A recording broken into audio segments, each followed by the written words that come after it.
You can't leave your sister, my mom begged. 6 hours later, I moved to Singapore. Their voicemails flooded my inbox, but I blocked them all. The text arrived at 11:45 a.m. on a Thursday. My phone buzzed with Emma's message as I was sitting in my cubicle, halfway through a turkey sandwich. Hey sis, big news, I'm finally doing it. I'm quitting the salon tomorrow. Dylan and I talked about it, and we decided I need time to find myself, to figure out what I really want to do in life. You'll take care of us while I figure things out, right? I know you have that great job and no kids, so it just makes sense. We can move in next weekend. I read it 3 times. Each time my blood pressure rose slightly. My sister Emma was 32 years old, 2 years younger than me. She'd been working as a receptionist at a hair salon for the past 5 years, earning good money through tips. Dylan, her boyfriend, was 35 and worked sporadically as a freelance graphic designer, which mostly involved playing video games and occasionally updating someone's logo. They'd been together for 3 years, living in a cramped apartment that his parents had partially funded. I sat down with my sandwich. My hands were shaking. The audacity was almost impressive. Almost. I typed back, "That's not on me." 3 small dots appeared, disappeared, and reappeared. "What do you mean?" "We're family. This is what family does." I didn't respond. Instead, I went straight to my manager's office and inquired whether the Singapore position was still open. The one they've been attempting to fill for 2 months, the one that included a significant salary increase, a full relocation package, and a 3-year contract beginning Monday. "You're interested?" Lena asked, stunned. "You said you couldn't possibly move internationally." "I changed my mind. I want it. I'll sign today." 6 hours later, I received a contract via email. I signed it electronically at 6:26 p.m. while sitting in my car in the parking lot. My hands remained steady this time. Mom's text arrived at 6:38 p.m. Sophie Marie Richardson. "Your sister just called me sobbing. She said you refuse to help her when she needs you most. How could you be so selfish? She's family. We take care of family. Call me immediately." I was staring at the message. Guilt tried to creep in the same way it had throughout my life. However, something was different now. Something finally snapped. I called Mom. "Sophia, thank God. Listen, Emma is really struggling right now. Mom, I'm moving to Singapore on Monday. I accepted a job transfer. I won't be able to help Emma because I'll be living on the other side of the world." There is silence. Complete silence. "You are what?" "Moving to Singapore for at least 2 years, maybe longer. You can't be serious. You can't just leave your family when we need you." "Actually, I can. I already signed the contract." "This is because of Emma's text, isn't it? You're being petty and spiteful." Something in me cracked open years of something I'd been holding back. "You want to know what's petty, Mom? I'll tell you a story. Let me tell you about the last 14 years of my life." "No, Sophia. You're going to listen. I was 17 when my father died. Heart attack, sudden and brutal. He was the parent who saw me, attended my track meets, and assisted me with my calculus homework. Mom had always been more attached to Emma, her baby girl, who required more attention, support, and everything. I was getting ready for school that morning when it happened. Dad had been drinking coffee at the kitchen table and reading the newspaper as he did every morning. He smiled at me and asked if I was prepared for my history presentation. I had said yes. He told me how proud he was of me. 20 minutes later, Mom screamed from their bedroom. The funeral was crowded with people. Dad had a good reputation at his engineering firm and was active in our community. Everyone told stories about his kindness, humor, and generosity. I stood there in a black dress borrowed from my friend Tara, shaking hands and accepting condolences from strangers despite feeling completely numb. Emma couldn't even complete the service. She had a panic attack halfway through, and her mother had to take her out. I'd sat alone in that pew, listening to the pastor talk about a man I'd never see again, and something inside me had become very quiet and still. After Dad died, everything changed. I was beginning my senior year. Emma was 15 years old when she fell completely apart. I realized that grief is different for everyone. Emma received therapy, extended absences from school, and Mom's constant hovering, whereas I received expectations. "You're so strong, Sophia. You're handling this so well. I need you to be strong for your sister." I didn't get to fall apart. I needed to maintain my grades because I had already applied for scholarships. I had to enroll in college because we couldn't afford it otherwise. I had to work 20 hours per week at the grocery store to help with bills, while Emma could focus on her recovery. I received a full ride to UCLA. Mom cried, but they weren't happy tears. It's so far away. How can you leave us right now? Emma still needs you. I need you. Emma had gotten upset when I showed her my acceptance letter. Actually threw things across the room. She'd screamed that I was abandoning her, that I didn't care about the family, and that I was selfish for applying somewhere so far away. You could go to community college here, Mom said, her voice tightening. Save money and stay close to home where you're needed. However, the scholarship covered everything: room, board, tuition, and books. It was a once-in-a-lifetime opportunity, and part of me knew that if I didn't seize it, I'd never be able to escape the role they had assigned to me. I went anyway. It was the first selfish act I'd ever committed, and the guilt nearly killed me. Throughout my first month at UCLA, I called home every day. Emma refused to speak to me. Mom would get on the phone and sigh heavily, telling me how Emma had cried all through dinner, locked herself in her room for hours, and wasn't eating properly. She misses you so much, Mom would say. The implication was clear. This is your fault. I'd offered to return home on weekends. Mom said it would just make it harder for me to leave again. I offered to video chat with Emma. She had refused. I had sent care packages, long letters, and funny cards. They went unanswered. By October, I was having panic attacks in my dorm room, convinced that I had made a huge mistake. My roommate, a girl named Rachel from Portland, finally sat me down. Your family is manipulating you, she said bluntly. Can't you see it? They want you to feel so guilty that you'll drop out and come home, I defended them. Of course, they weren't manipulating me. They were just grieving and struggling. But Rachel's words had planted a seed. During college, I worked 2 jobs while maintaining a 3.9 GPA, called home 3 times a week, and returned home for every holiday, paying for plane tickets I couldn't afford. Emma went to community college for 1 semester before dropping out to pursue her passion. When I graduated and got my first real job, I began sending money home, not because anyone asked, but because Mom casually mentioned that the electric bill was high this month, Emma needed new tires, or the house needed repairs. My starting salary was $55,000 per year, which seemed like a fortune after being a broke college student, but after taxes, rent, student loans for the small amount not covered by scholarships, and the constant flow of money back home, I was barely scraping by. I recall one particularly awful month when I sent $650 to cover Emma's car insurance after she had let it lapse. That same week, my own car had broken down, and I needed $400 for repairs. I didn't have it, so I had to borrow money from Rachel, who by then was working in Seattle but still my closest friend. This is insane, she told me over the phone. You're going into debt to fund your sister's irresponsibility. It's just temporary, I'd insisted, until she gets on her feet. Sophia, she's never going to get on her feet if you keep catching her every time she falls. I paid Rachel back over 3 months, $50 at a time. Emma moved out at 23 to live with her first serious boyfriend, Ethan. That lasted 8 months before he kicked her out for cheating on him. She moved back home. Mom called me crying about how heartbroken Emma was, how she needed support. The call had come at 2 a.m. I'd been asleep, exhausted from a 14-hour workday. Mom had been nearly hysterical. She won't stop crying. She will not eat. Sophia, I'm very worried about her. Can you come home this weekend? She needs to see you. She needs to know her family is here for her. I'd taken a personal day on Friday, driven 4 hours home, and spent the weekend listening to Emma sob about Ethan and how he'd never appreciated her and how all men were trash. She'd barely acknowledged my presence except to accept my sympathy, and as I was leaving Sunday night, she asked if I could leave her some money for gas and food. Mom was overjoyed when Emma moved in with Dylan after 3 months, saying, "See, she's finally getting her life together." I gave her $150, every dollar I had in my wallet, money I budgeted for groceries that week. I also sent $1,000 to cover Emma's credit card debt from the relationship. I'm very relieved. You must be too. I was sincere, and I hoped Emma had found happiness. But over the years the calls began again. Could I help with Emma's car payment just once? Could I lend them money for rent? Could I cover their pet deposit when they got a dog? Each request came with assurances that it was the last time they were getting back on track, and I said yes, every time.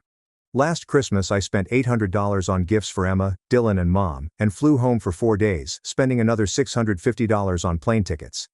Emma gave me a $15 candle from Target, and Mom gave me a framed photo of Emma and me from childhood, which I suspected had been in the attic for years. The candle still had a price sticker on the bottom, and I discovered it later when I unpacked, tucked in my suitcase. I'd sat on my bed in my empty apartment, holding that stupid candle, and something inside me had cracked. Not broken, but cracked like a windshield before it shatters completely. I bought Emma a professional makeup kit she'd mentioned wanting for $300. On Christmas Eve, Emma informed me that she was considering going back to school for massage therapy, which would cost $7,500. I had spent hours picking out thoughtful gifts to show Dylan that I cared, and that I was grateful to be a part of the family. Mom received a spa day package for $275. The entire family had gathered in the living room. Mom, Emma, Dylan, Aunt Claire, Uncle Jack, and a couple of cousins.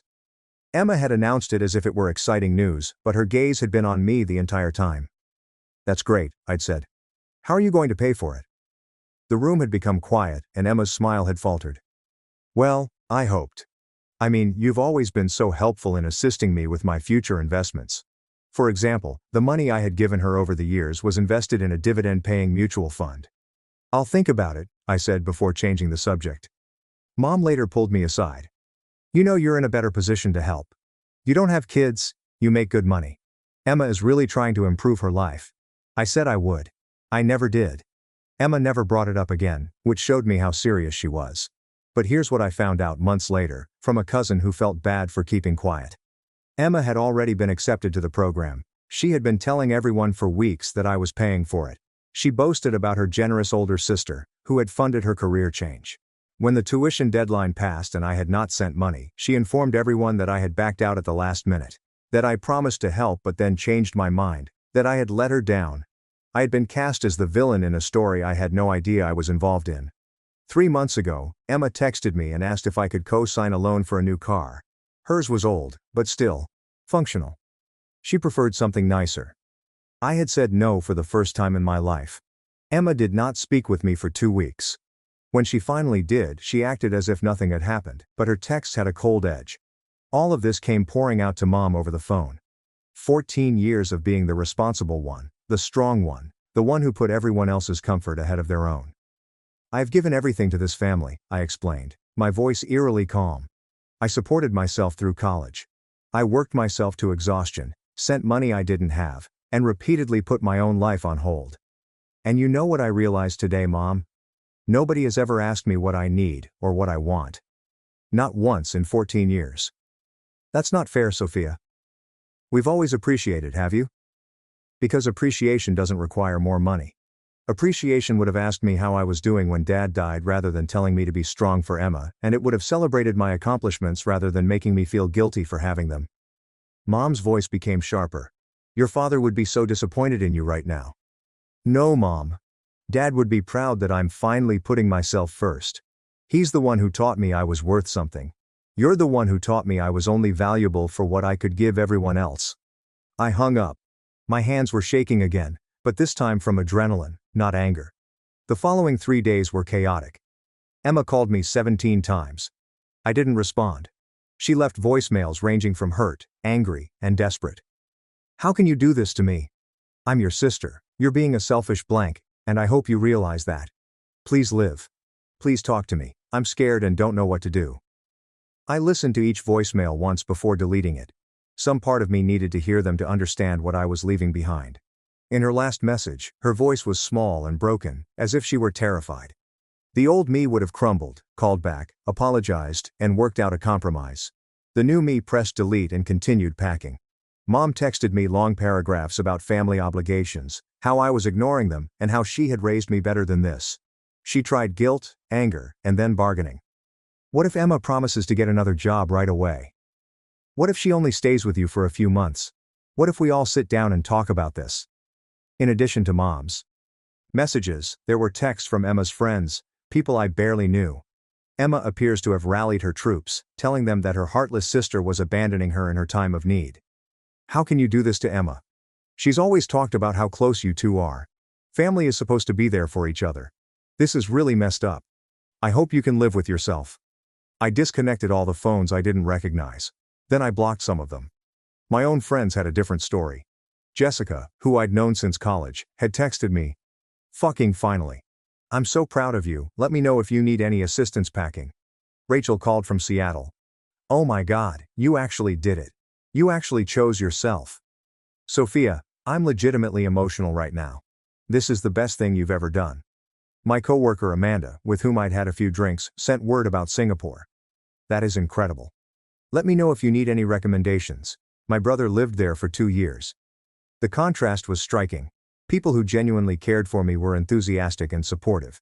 People who saw me as a resource became enraged and attacked. On Friday afternoon, I received a Facebook message from Ethan, Emma's ex-boyfriend from years ago. "Hey, I heard about what's going on and I just wanted to say good for you. Emma told everyone I was the bad guy when we broke up. But the truth is, she was using me the entire time, cheating on me, maxing out a credit card I stupidly added her to, and then playing the victim when I kicked her out. I'm guessing she's doing the same thing to you now. You're wise to leave. Good luck in Singapore." I stared at that message for a long time. Emma had always portrayed herself as a victim in that relationship. The sweet girlfriend is betrayed by her cruel boyfriend. I trusted her because she was my sister. Family believes in family. How much of my beliefs about my family were true? How many stories had I believed without question because it was easier than confronting reality? I responded once, "I'm moving to Singapore on Monday.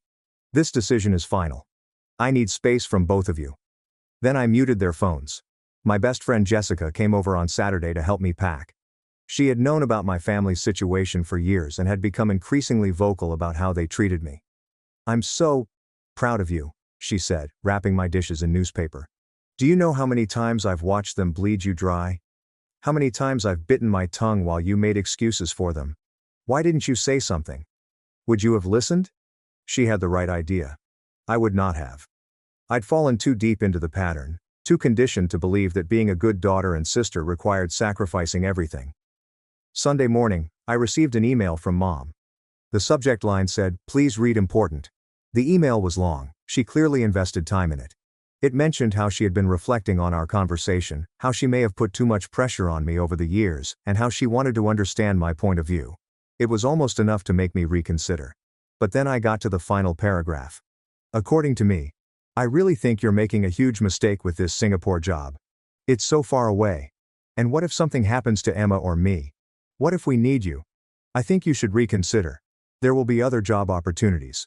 But you only have one family. Please think about what's really important here. Love, Mom." I removed the message. Monday morning has arrived. My apartment was empty except for the few suitcases I was bringing with me. Everything else was stored. I would stay in corporate housing in Singapore until I found my own place. My phone rang while I was loading my car to drive to the airport. A number I did not recognize. Against my better judgment, I responded, "Sophia, it's Dylan." I almost hung up. "What do you want?" "Listen, I know things are messed up right now, but you have to understand how hard this is for Emma. She's been crying for days. She really thought you'd help us out." "Did Emma put you up to calling me?" "No, She's really upset and I'm worried about her. We were counting on you. You were counting on me funding your girlfriend's unemployment while she finds herself. Do you realize how insane that sounds? It isn't like that. She just needs some time to plan her next move. Why can't you support her? You are her boyfriend." Silence. My design work is currently inconsistent, and my parents threatened to cut me off if Emma moved back in with me at their place. "So, your plan was to hold me responsible for both of you. You don't have children, you make money. It's not like it would have been too difficult for you." The entitlement was staggering. "This conversation is over. Do not call me again." I hung up and blocked the number. The flight to Singapore lasted 14 hours, with a layover in Tokyo. I spent the majority of it sleeping, the type of deep dreamless sleep I hadn't had in years. My body understood what my mind was still processing. I was finally free. Singapore felt overwhelming at first, the humidity, the crowds, and the incredible diversity of languages and cultures. My corporate apartment was small but modern, with a view of Marina Bay. My new office was sleek and professional, and my co-workers were welcoming. The first week was a blur of orientation meetings, paperwork, and adjusting to the time difference. I'd wake up at 3 a.m., wide awake, with my body insisting it was afternoon. I'd stumble to my apartment's tiny balcony and watch the city wake up, with lights flickering on in buildings across the bay. Everything was different here. Food, weather, and pace of life. The MRT, Singapore's subway system, was cleaner and more efficient than anything I had seen in California. People actually queued politely rather than cramming into trains. The streets were spotless. There were rules for everything, and everybody followed them. I had expected to feel lonely. Instead, I felt lighter. My first project was a regional marketing analysis for teams in Singapore, Hong Kong, and Sydney. My manager, Lena, was a sharp woman in her 40s who had moved to Singapore from Taiwan 14 years prior. During our first one-on-one, she gave me a careful look. "You seem relieved to be here," she'd said. "Not excited." "Relieved? Are you running from or towards something?" I hesitated before deciding to be honest. "Both, I believe." She nodded. "Good answer. Running away from something is fine as long as you're creating something better. Just make sure you don't spend so much time running that you forget to live." This was sound advice. For the first 2 weeks, I kept my phone in airplane mode, except for checking work emails. I knew I was avoiding the inevitable, but I needed the time to adjust to my new life without the constant weight of home dragging me down. When I finally turned on my messaging apps, I received 135 texts from Mom and 92 from Emma. I did not read most of them. The preview text was sufficient, but there was also a message from my Aunt Beth, my father's sister. We had always gotten along, but she lived in Oregon, so I only saw her every few years. "Hey Sophia, your mom called me upset about you moving to Singapore. I told her it sounded like an amazing opportunity, and she should be proud. She didn't like that. Anyway, I wanted to say I'm happy for you. Your dad would be too. You're doing the right thing. Love you, Hito." The message made me weep. These were the first real tears I'd shed throughout this ordeal. Work was incredible, challenging, and engaging, just what I needed. My boss Lena was both brilliant and supportive. My team was talented and collaborative. I was learning new systems, contributing to large projects, and feeling truly valued for the first time in my career. One afternoon, about a month later, I stayed late to finish a presentation. Around 6:30 p.m., Lena came by my desk. "Are you still here? Are you just finishing up the Hong Kong analysis?" she asked, pulling up a chair. "Can I tell you something? When we hired you, I looked at your resume and saw someone who was severely underpaid and underpromoted for your skill level. You had been at your previous company for 5 years with little advancement, which usually tells me one of two things. Either the employee is mediocre, or they are being taken advantage of. Your work told me it wasn't the first option." I had no idea what to say. "I'm telling you this because I see you doing it again. Staying late every night, volunteering for extra projects, working through lunch. You're excellent at your job. You don't have to prove anything. I just want to make sure I'm contributing. You're contributing plenty during business hours. Go home, Sophia. Actually, live in this city you moved to. Otherwise, what was the point of coming here?" She wasn't incorrect. I had been replacing one type of self-sacrifice with another. I made friends, real friends who didn't know my history and saw me as Sophia, not the responsible sister or the ATM daughter. I visited hawker centers and tried every type of food I could find. I visited the gardens by the bay and Sentosa Island. I went on a weekend trip to Bali. My cubicle neighbor, James from Australia, invited me to a board game night hosted by his wife on Fridays. That's where I met Nina, who worked in finance and had a dry, cutting sense of humor that made me laugh so hard my stomach hurt. We bonded over our shared experience with domineering mothers and became fast friends. Nina helped me meet more people. Her rock climbing group, her book club, and her husband's cricket team were always looking for people to come watch and drink beer. Suddenly, my calendar was full of actual social gatherings with people who had invited me because they enjoyed my company, not because they needed something from me. I was truly, surprisingly happy. 6 weeks into my new life, I had finally unblocked Mom and Emma. The messages that came in were a journey. The first few weeks had been filled with anger and guilt. Then came the bargaining phase, with promises that things would be different if I simply returned home. Then there was confusion as to why I hadn't responded. Finally, there has been radio silence for the past 3 weeks. I messaged the family group chat, which included Mom, Emma, and a few aunts and uncles. "Hi everyone, I wanted to let you know I'm settled in Singapore and doing well. This has been an incredible opportunity, and I'm really happy with my decision. I need everyone to understand that I'm not available for financial support anymore. I'm not a backup plan or a safety net. I love you all, but I need to prioritize my own life right now. I hope you can respect this." The responses were mixed. Aunt Beth sent the heart emoji. Uncle Jack, Dad's brother, wrote, "Good for you, kiddo." A couple of cousins sent, "Congratulations." Mom wrote, "I'm glad you're safe. I wish you'd answer when I call. We have a lot to talk about." Emma did not respond at all. 3 months in, Emma sent me an email. This is an actual email, not a text message. "Sophia, I don't know what to say. I've been very angry at you, but Jessica told me something that made me think. I've been taking advantage of you for years and didn't even realize it. I got defensive at first, but then I really thought about it, about all the times you helped me and how I never really appreciated it or even thanked you properly. I don't know if this matters now, but I got a job. 2 jobs actually. I'm working at a different salon and bartending 3 nights a week. Dylan and I split up. He wasn't willing to work harder, and I realized I was dating someone who wanted to coast on other people's money, just like I was doing. I'm not asking you to forgive me or come back, but I wanted you to know I'm trying to do better. I'm sorry for how I treated you. You deserve better from me. I reread the email 5 times. It felt authentic in a way that Emma's communication rarely did, raw and honest. I responded, "Thanks for reaching out. I'm proud of you for taking those steps. I hope you keep it up. I'm not ready for regular communication yet, but I appreciate the apology. Take care of yourself." It wasn't a reconciliation, but it was something. I slammed the door shut, leaving a small opening. Mom was harder. She called once a month, usually around dinner time, which was early morning for her. The few times I responded, the conversations were strained. She struggled to ask about my life without delving into her own problems or making me feel guilty for being away. After one particularly frustrating call in which she spent 40 minutes complaining about how difficult it was to manage everything alone, I said something I had been holding back. "Mom, I love you, but you need to hear this. You made me responsible for keeping this family together when I was 17 years old, and you placed adult responsibilities on me while Emma remained a child. You taught me that my worth was determined by what I could offer, not by who I was. That is why I left. I did not leave to punish you. I left to save myself." She remained silent for a long time. "I did the best I could after your father died. I know you did, but your best wasn't good for me. And I need you to acknowledge that instead of making me feel guilty about protecting myself." Another prolonged pause. "I'll try. This is hard for me, Sophia. It's been hard for me for 14 years. Mom."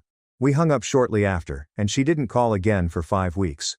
Year 2 in Singapore brought promotions and new adventures, and I began dating a software engineer named Jacob from Chicago.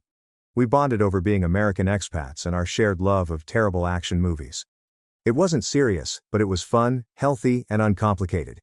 I traveled to Vietnam, Thailand, and Cambodia. I discovered I enjoyed rock climbing at an indoor gym. I made a close friend named Nina who worked in my building and shared my dark sense of humor. And I didn't think about home anymore.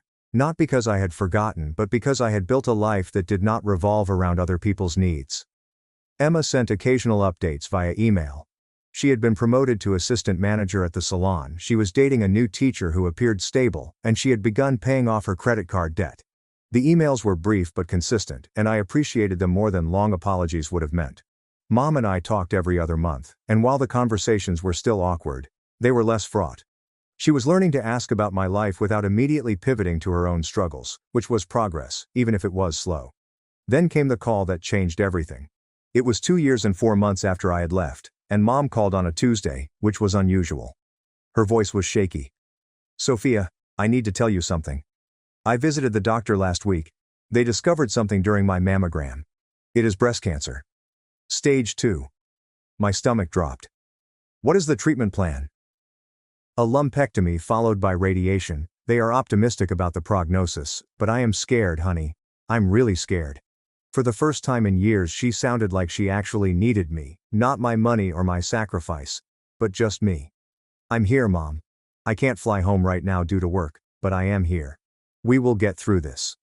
Over the next few months, we talked weekly about her fears, her treatment, her life. She told me stories about Dad I'd never heard.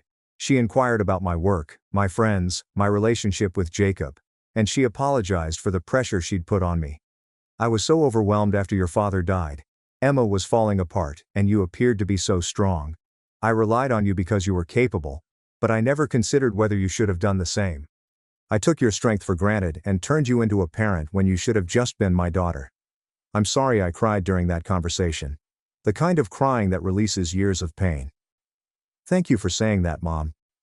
Emma stepped up during Mom's treatment. She drove her to appointments, stayed with her after surgery, and managed her medications. She sent me updates and photos. In one picture she and Mom were making silly faces in the hospital, Mom in a gown and Emma in a ridiculous wig from the gift shop. Trying to keep spirits up, Emma texted, "We miss you though." "You're doing great," I responded. "I'm proud of you." Mom's treatment was successful. By month 6, her scans were clear, and the relief was overwhelming. I flew home for a week during her final radiation treatment. It was strange to be back in California in my childhood home. Everything felt smaller somehow. Emma picked me up from the airport. She looked different, more mature, more grounded. She hugged me tight and held on for longer than I expected. I really missed you, Liv. I missed you too. The week was surprisingly good. We didn't fall back into old patterns, and Emma didn't ask for anything but my time. Mom didn't make me feel bad about being away. We cooked together, watched movies, and looked through old photo albums. On my last night, we sat in the backyard with wine and the photo albums spread around us. I almost destroyed this family, Mom said quietly. When you left, I was so angry. I couldn't understand why you'd abandoned us. But you did not abandon us. You've saved yourself. And as I watched Emma mature over the last few months, becoming more responsible and capable, I realized I had been enabling her for many years. Enabling both of us. Really. We needed you to leave. I didn't want to hurt you, I said. I understand. But you had to hurt us to help us. Emma wiped her eyes. That's a terrible position to put someone in. I was so mad at you for leaving. I felt abandoned. But Jessica was correct. I treated you like a bank account, not as a sister. I didn't even recognize you as a real person with personal needs. You were only there to help me. I'm ashamed of that now. You've grown up a lot. I told her, I had to. You weren't there to catch me anymore. It was the most open conversation we'd ever had as a family, and I flew back to Singapore the following day. Jacob picked me up at the airport. How was it? He asked. Healing, I said. Actually healing. 3 years into my contract, my company offered me a permanent position with another significant raise. I signed without hesitation. Singapore was now home, and Emma came to visit 6 months later, paying her own way. I get why you stayed, she said on her last night. This place is amazing, and you're different here. She stayed for a week, and we did all the tourist things. She marveled at the Bayside Gardens, ate her way through Chinatown, and took about 1,000 photos. Lighter. I am the person I was meant to be, I replied. I like this version of you. I'm sorry it took losing you to find her. You did not lose me. We just needed distance to find a better way to be sisters. We hugged at the airport, and this time, when we said goodbye, it didn't feel like an ending, but like a new chapter. Mom had never visited. International travel was difficult for her, and I understood.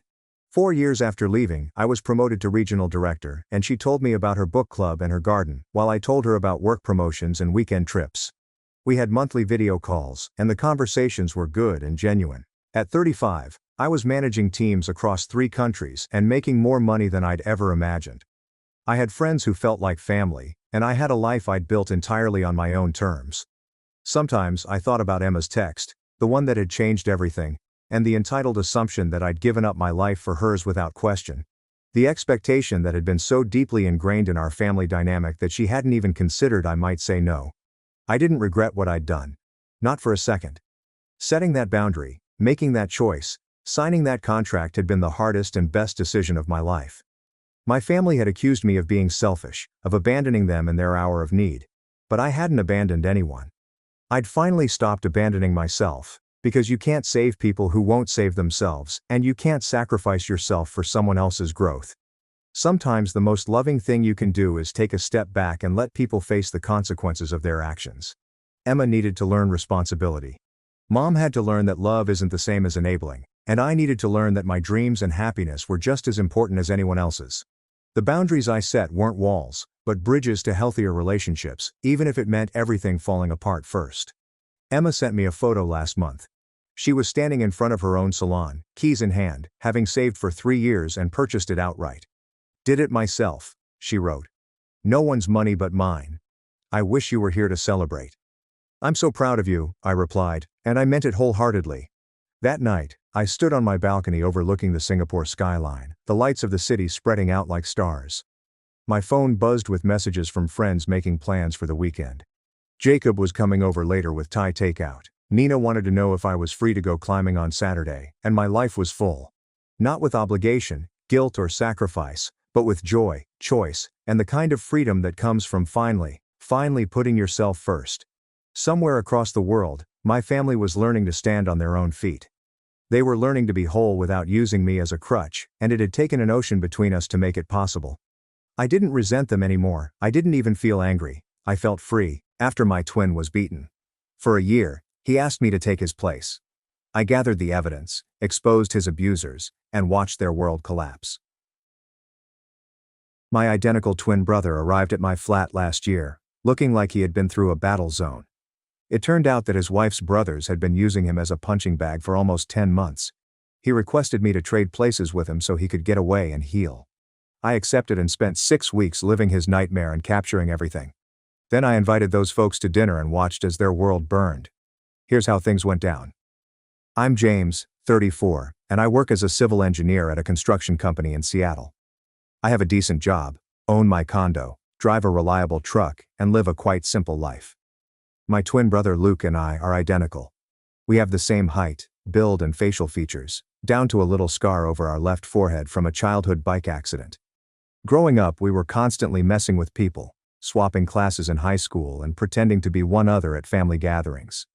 Our parents could tell us apart, but most others difficulty unless they knew us very well. We remained friends throughout college and adulthood, even though our career paths varied. Luke moved into marketing. He met his wife Emily at a corporate event roughly 4 years ago. We married after a whirlwind relationship. I have a 5-year-old daughter named Ella. I was the best man at his wedding. I watched him glow with happiness as he said his vows. He seemed happy with his life. Good employment, gorgeous family, and a great suburban home.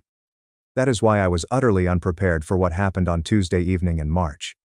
I was seated at my kitchen table halfway through reading drawings for a commercial project when I heard a knock.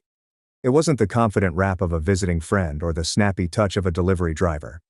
This knock was timid, almost regretful, as if the person standing on the other side wasn't sure they deserved to be there.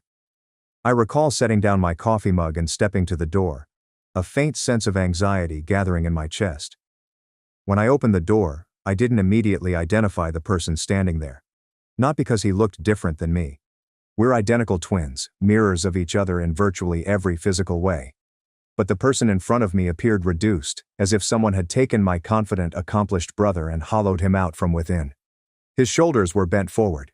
His head bowed. When he finally looked up at me, I noticed the bruises. These weren't the kind you get from falling over furniture or colliding with a cabinet door. They were deliberate and methodical. A dark purple bloom developed across his left cheekbone, with margins that faded into a sickly yellow-green. His bottom lip was torn and coated with dried blood that had not been thoroughly wiped. When he shifted his weight, I noted how he winced and held his ribs as if they might break open if he moved too quickly. His knuckles were rough, stripped of skin in places.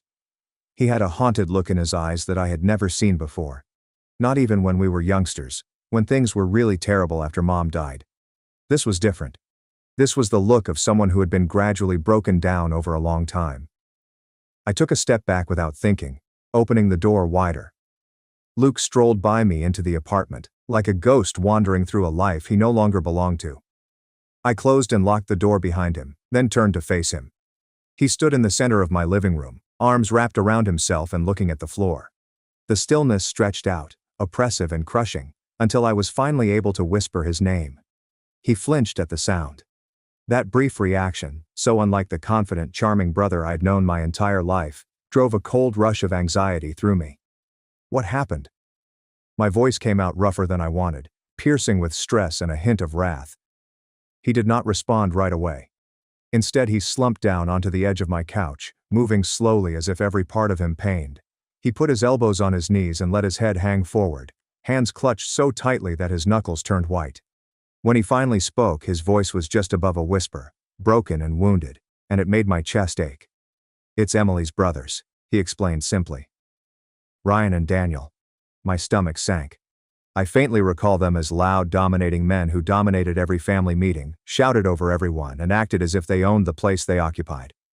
Ryan was the older one, at 35, and worked in construction management. Daniel was younger, around 30, and worked in sales. Both of them exuded the aggressive assurance that comes from never being properly challenged. I had always assumed they were the type of people you tolerated because you had to, not because you wanted to. But this was something else entirely. Over the following 2 hours, Luke told me everything. His voice cracked and his hands shook as he recounted the events of the previous year. "It started small," he said. "A nudge here, A harsh comment there, usually disguised as physical play between men and disregarded as brotherly fun. They made fun of him at family dinners, insulted his work and marketing, and referred to him as wimpy, weak, and not macho enough for their sister. Emily would occasionally laugh along, or worse, say nothing at all and simply look away as they tore him apart piece by piece. Luke felt he could handle it. He assumed if he kept his head down, stayed quiet, and proven himself, they'd finally leave him alone. But things grew worse. They began arriving at the house unannounced, barging in as if they owned the place, stealing food from the fridge, changing the channels on the television, and making it apparent that Luke had no voice in his own home. When Emily wasn't around, they'd keep an eye on him, testing his limits and pushing him harder. Ryan threw Luke into a wall around 7 months ago after politely asking them to leave since Ella was attempting to sleep upstairs. Luke tried to stand his ground and set some basic boundaries. That's when the first serious beating occurred. They confronted him in the garage one Saturday afternoon, telling him he was embarrassing the family and that he needed to learn his place. Daniel held him while Ryan punched him methodically and coldly, as if he were teaching him a lesson rather than losing his cool. They urged him not to tell anyone, particularly Emily. They claimed no one would trust him anyway, and if he tried to cause a problem, they'd make certain he lost everything: his marriage, daughter, and reputation. They'd describe him as erratic, violent, and a liar. Luke felt they could do it because they were Emily's brothers, and the family had always rallied around them. He'd seen Emily's parents, John and Linda, adore Ryan and Daniel, as if they couldn't do anything wrong. So he remained mute. Despite the injuries, threats, and humiliation, he struggled to survive. The beatings became increasingly regular. Ryan would show up while Emily was at work, force his way inside, and use Luke as a punching bag for whatever frustration he was experiencing that day. Daniel would occasionally join in, pinning Luke down as Ryan worked him over. They were careful, generally taking body pictures that could be covered beneath clothing, with occasional facial injuries that Luke explained away as workplace accidents or clumsiness around the house. Emily saw the bruises but accepted his answers without inquiry. Perhaps she did not want to face the truth. Perhaps she was intentionally blind to what her brothers were doing. In any case, she never pushed, demanded actual answers, or prioritized her husband's safety over her family's tranquility. The saddest part, Luke explained, was how they exploited Ella as leverage. They'd make veiled threats about what might happen to a little girl if her father wasn't attentive. They'd chat about custody disputes, how judges always favored the mother, and how easy it would be to portray Luke as an inadequate parent. Those threats kept him immobile, stuck in a nightmare he couldn't awaken from. "I'm afraid all the time," he acknowledged, his voice breaking. "I'm afraid they'll escalate and hurt Ella. I'm afraid Emily will choose them over me if I force her to select a side. I feel like I'm drowning, and I don't see a way out." That's when he looked up at me, eyes red-rimmed and distraught, and asked if I could help him. Not in some vague future fashion. He needed assistance immediately. He stated he wanted to vanish for a while to regroup, breathe, and decide what to do next. But he couldn't simply leave. Ryan and Daniel would go after him, or worse, they would vent their wrath on Ella. He needed someone to take his position. Just for a brief while, just enough to buy him some time. And because we were twins, had spent our whole lives being mistaken for each other, and no one outside our immediate family could tell us apart until they peered closely, he thought I might be able to pull it off. He was asking me to become him, to enter his life, wear his face, and endure everything he'd been through while he hid somewhere secure and tried to heal. I should have said no. A sensible individual would have. The plan was absurd, risky, and legally problematic at best, but I refused to say no. I saw how broken my brother, my twin, my other half, the guy with whom I shared a womb and who understood me better than anybody else in the world, was. I could see the injuries, anxiety, and tiredness written all over his face. I couldn't allow him return to that place alone. I couldn't allow those men keep abusing him and grinding him down until nothing remained. So I answered, yes. I promised him I'd do it. I would switch places with him, enter his life, confront his tormentors, and give him the time he needed to flee. More importantly, I resolved to hold Ryan and Daniel accountable for their actions. I wouldn't merely survive in his position. I would set a trap. I would gather proof, expose their harshness, and undermine their authority over him. I would teach them something they would never forget. We spent the following 3 days preparing every aspect with military precision. I temporarily moved into Luke's apartment as we prepped, utilizing my condo as a staging space for the necessary equipment and papers. Luke talked me through every element of his everyday routine, from how he tied his shoes to the exact route he took to work, avoiding certain streets that added stress to his morning. He showed me his workplace workstation through images and movies he'd secretly captured on his phone. I memorized the names of his co-workers. David, who sat in the adjacent cubicle and constantly wanted to speak about sports, and Sarah from accounting, who brought in handmade cookies each Friday. His supervisor, Laura, had excessive expectations for turnaround times. I learned about his ongoing marketing activities, got to know the clients he worked with, and studied the industry lingo he employed on a daily basis. The evenings were spent understanding his family life. Luke showed footage of Ella at supper while she was getting ready for bed. I observed how he interacted with her, the specific voices he used when reading different characters in her storybooks, the way he counted down from 5 when she was delaying bedtime, and how he celebrated when she drew a new picture. Ella was recently intrigued with dinosaurs, particularly velociraptors, and she enjoyed creating detailed depictions of them in jungles. She always carried a stuffed triceratops named Mr. Stompy with her. Emily was more complicated. Luke explained how she enjoyed her coffee. 2 sugars, a splash of cream, served in the blue mug she had received from her parents. She worked as a billing coordinator for a downtown medical office. Usually left the house by 7:30 and returned around 5:15. She disliked discussing work at home, preferred reality TV shows in the evenings, and had developed the habit of scrolling through social media on her phone rather than engaging in real conversation. She wasn't always like this, Luke explained quietly one night. When we first got married, we'd talk for hours, make plans, and dream about the future. But somewhere along the way, she started pulling back. I think it was when her brothers started coming around more frequently, and she chose them over me, piece by piece, until there wasn't much of us left. Emily prioritized her brother's opinions over Luke's feelings, dismissing his concerns about their intrusive behavior, making jokes at his expense when they mocked him, treating it as harmless sibling teasing instead of the systematic undermining it was. He explained that the marriage had been deteriorating for at least 1.5 years, with small moments of disconnection adding up over time. Most importantly, Luke walked me through the dynamics with Ryan and Daniel in painful detail. Ryan usually arrived on Wednesday evenings, or Thursday afternoons if he'd taken the day off work, and he'd let himself in without knocking, using the key Emily had given him during their first year of marriage. Ryan would do food, commenting on the state of the house, and asking intrusive questions about their finances or marriage. The physical intimidation would begin subtly, with Ryan standing too close to Luke, backing him into corners during conversation and touching him aggressively disguised as friendly pats on the shoulder that were actually just hard enough to hurt. Immediately established dominance by helping himself. If Emily wasn't home, Ryan would lash out at Luke, shoving him against walls, grabbing his shirt collar, and getting right in his face, all while making threats about what would happen if he ever complained to Emily about their visits. Daniel, on the other hand, took a more measured approach. Daniel would show up on weekends, usually Saturday mornings when Emily took Ella to her parents' house for a few hours. He'd bring takeout, act friendly at first, then gradually shift into interrogation mode, asking about Luke's job performance, salary, retirement plans, and adequacy as a husband and father.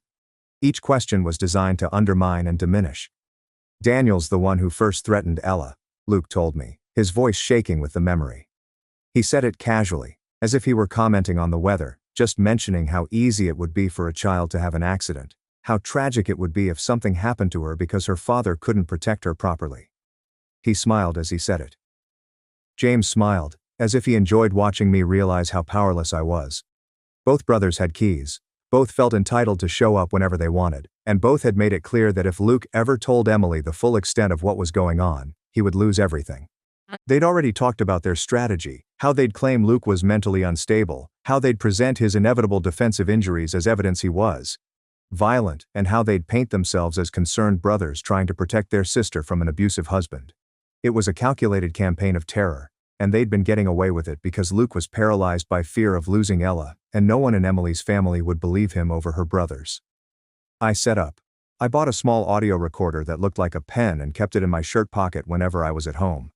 The devices were designed to look like everyday objects, such as a clock on the mantle, a phone charger on the kitchen counter, and a smoke detector in the hallway, and they all recorded continuously to cloud storage that only I had access to. The bruises Luke already had, his account of previous incidents, and copies of medical records from an ER visit where he claimed to have fallen downstairs. On the 4th day we made the switch. Luke cut his hair to match the slightly longer style I'd been wearing, and we swapped clothes, wallets, phones, and keys. I drove him to a remote cabin I'd rented 2.5 hours north of Seattle, helped him settle in with groceries and supplies for an extended stay, paid for with cash, off the grid enough for him to decompress without constantly looking over his shoulder, and told him to stay here as we stood in the cabin's small living room. I'll handle Ryan and Daniel. I'll document everything they do, and when I have enough evidence, we'll legally destroy them. Luke looked at me with an expression I couldn't quite read. Gratitude mixed with guilt, mixed with something like hope. I don't know how to thank you for this. You don't need to thank me because you're my brother. I drove back to Seattle that afternoon and moved into Luke's house.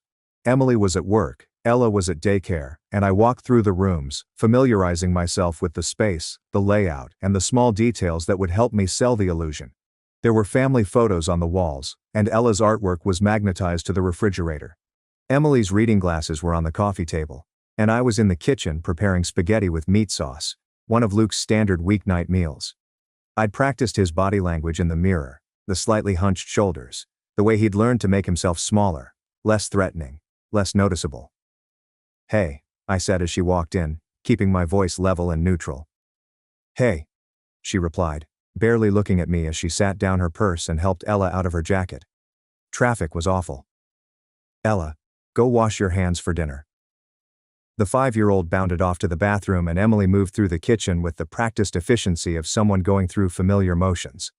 I read Ella her bedtime story, a book about a velociraptor who wanted to be a ballerina, doing the voices for all the dinosaurs exactly as Luke had taught me. Ella giggled at the T-Rex's silly dance moves and hugged Mr. Stompy tightly when I tucked her in. She didn't seem to notice anything different about me, and why would she? I was doing an excellent job of being Luke, the beaten-down, careful version he'd become. Emily watched TV in the living room while I cleaned the kitchen, methodically wiping down counters and loading the dishwasher the way Luke said he did every night. She looked up at me with complete trust, and the weight of what I was doing hit me hard. This little girl was relying on her father to protect her, and I had to keep the illusion perfect to keep her safe. She barely acknowledged me, engrossed in some reality show about wealthy housewives fighting over catering drama, and we went to bed without much conversation. I slept in the guest room, claiming I had a cold and didn't want to make her sick, an excuse Luke had suggested, knowing Emily had a thing about germs and would welcome the separation without question.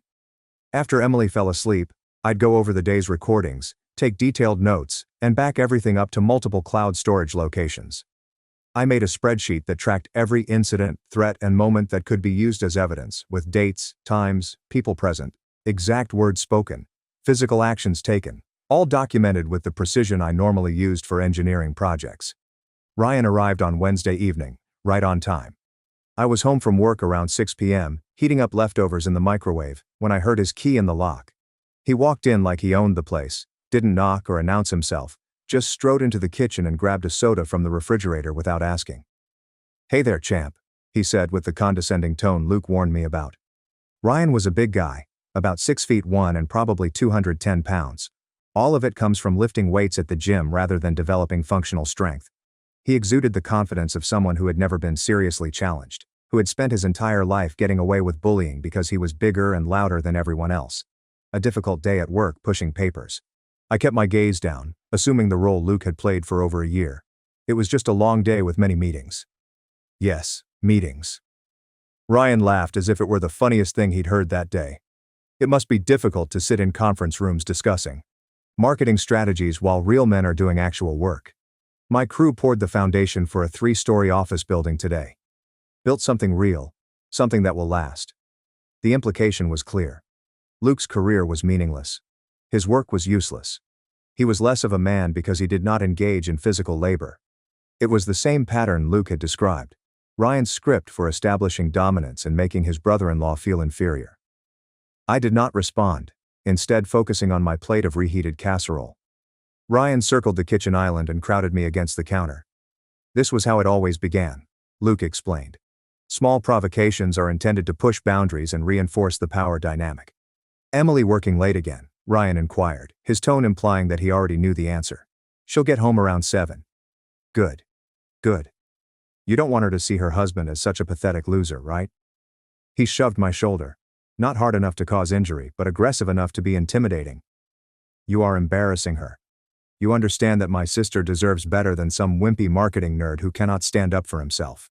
She could have married anyone, but she chose you." The recorder in my pocket was recording every phrase with excellent clarity. The camera, disguised as a kitchen clock, was recording footage in high definition, capturing Ryan's aggressive posture, entering my personal space and placing his hand on my shoulder. I allowed him to continue his routine, absorbing the insults and responding with the subservient body language he expected. Hunched shoulders, downcast eyes, and brief verbal responses that would not elicit additional anger. Ryan spent around 20 minutes establishing his supremacy. He criticized everything. The cleanliness of the kitchen, the food I was eating, my work attire, my posture, and my overall presence.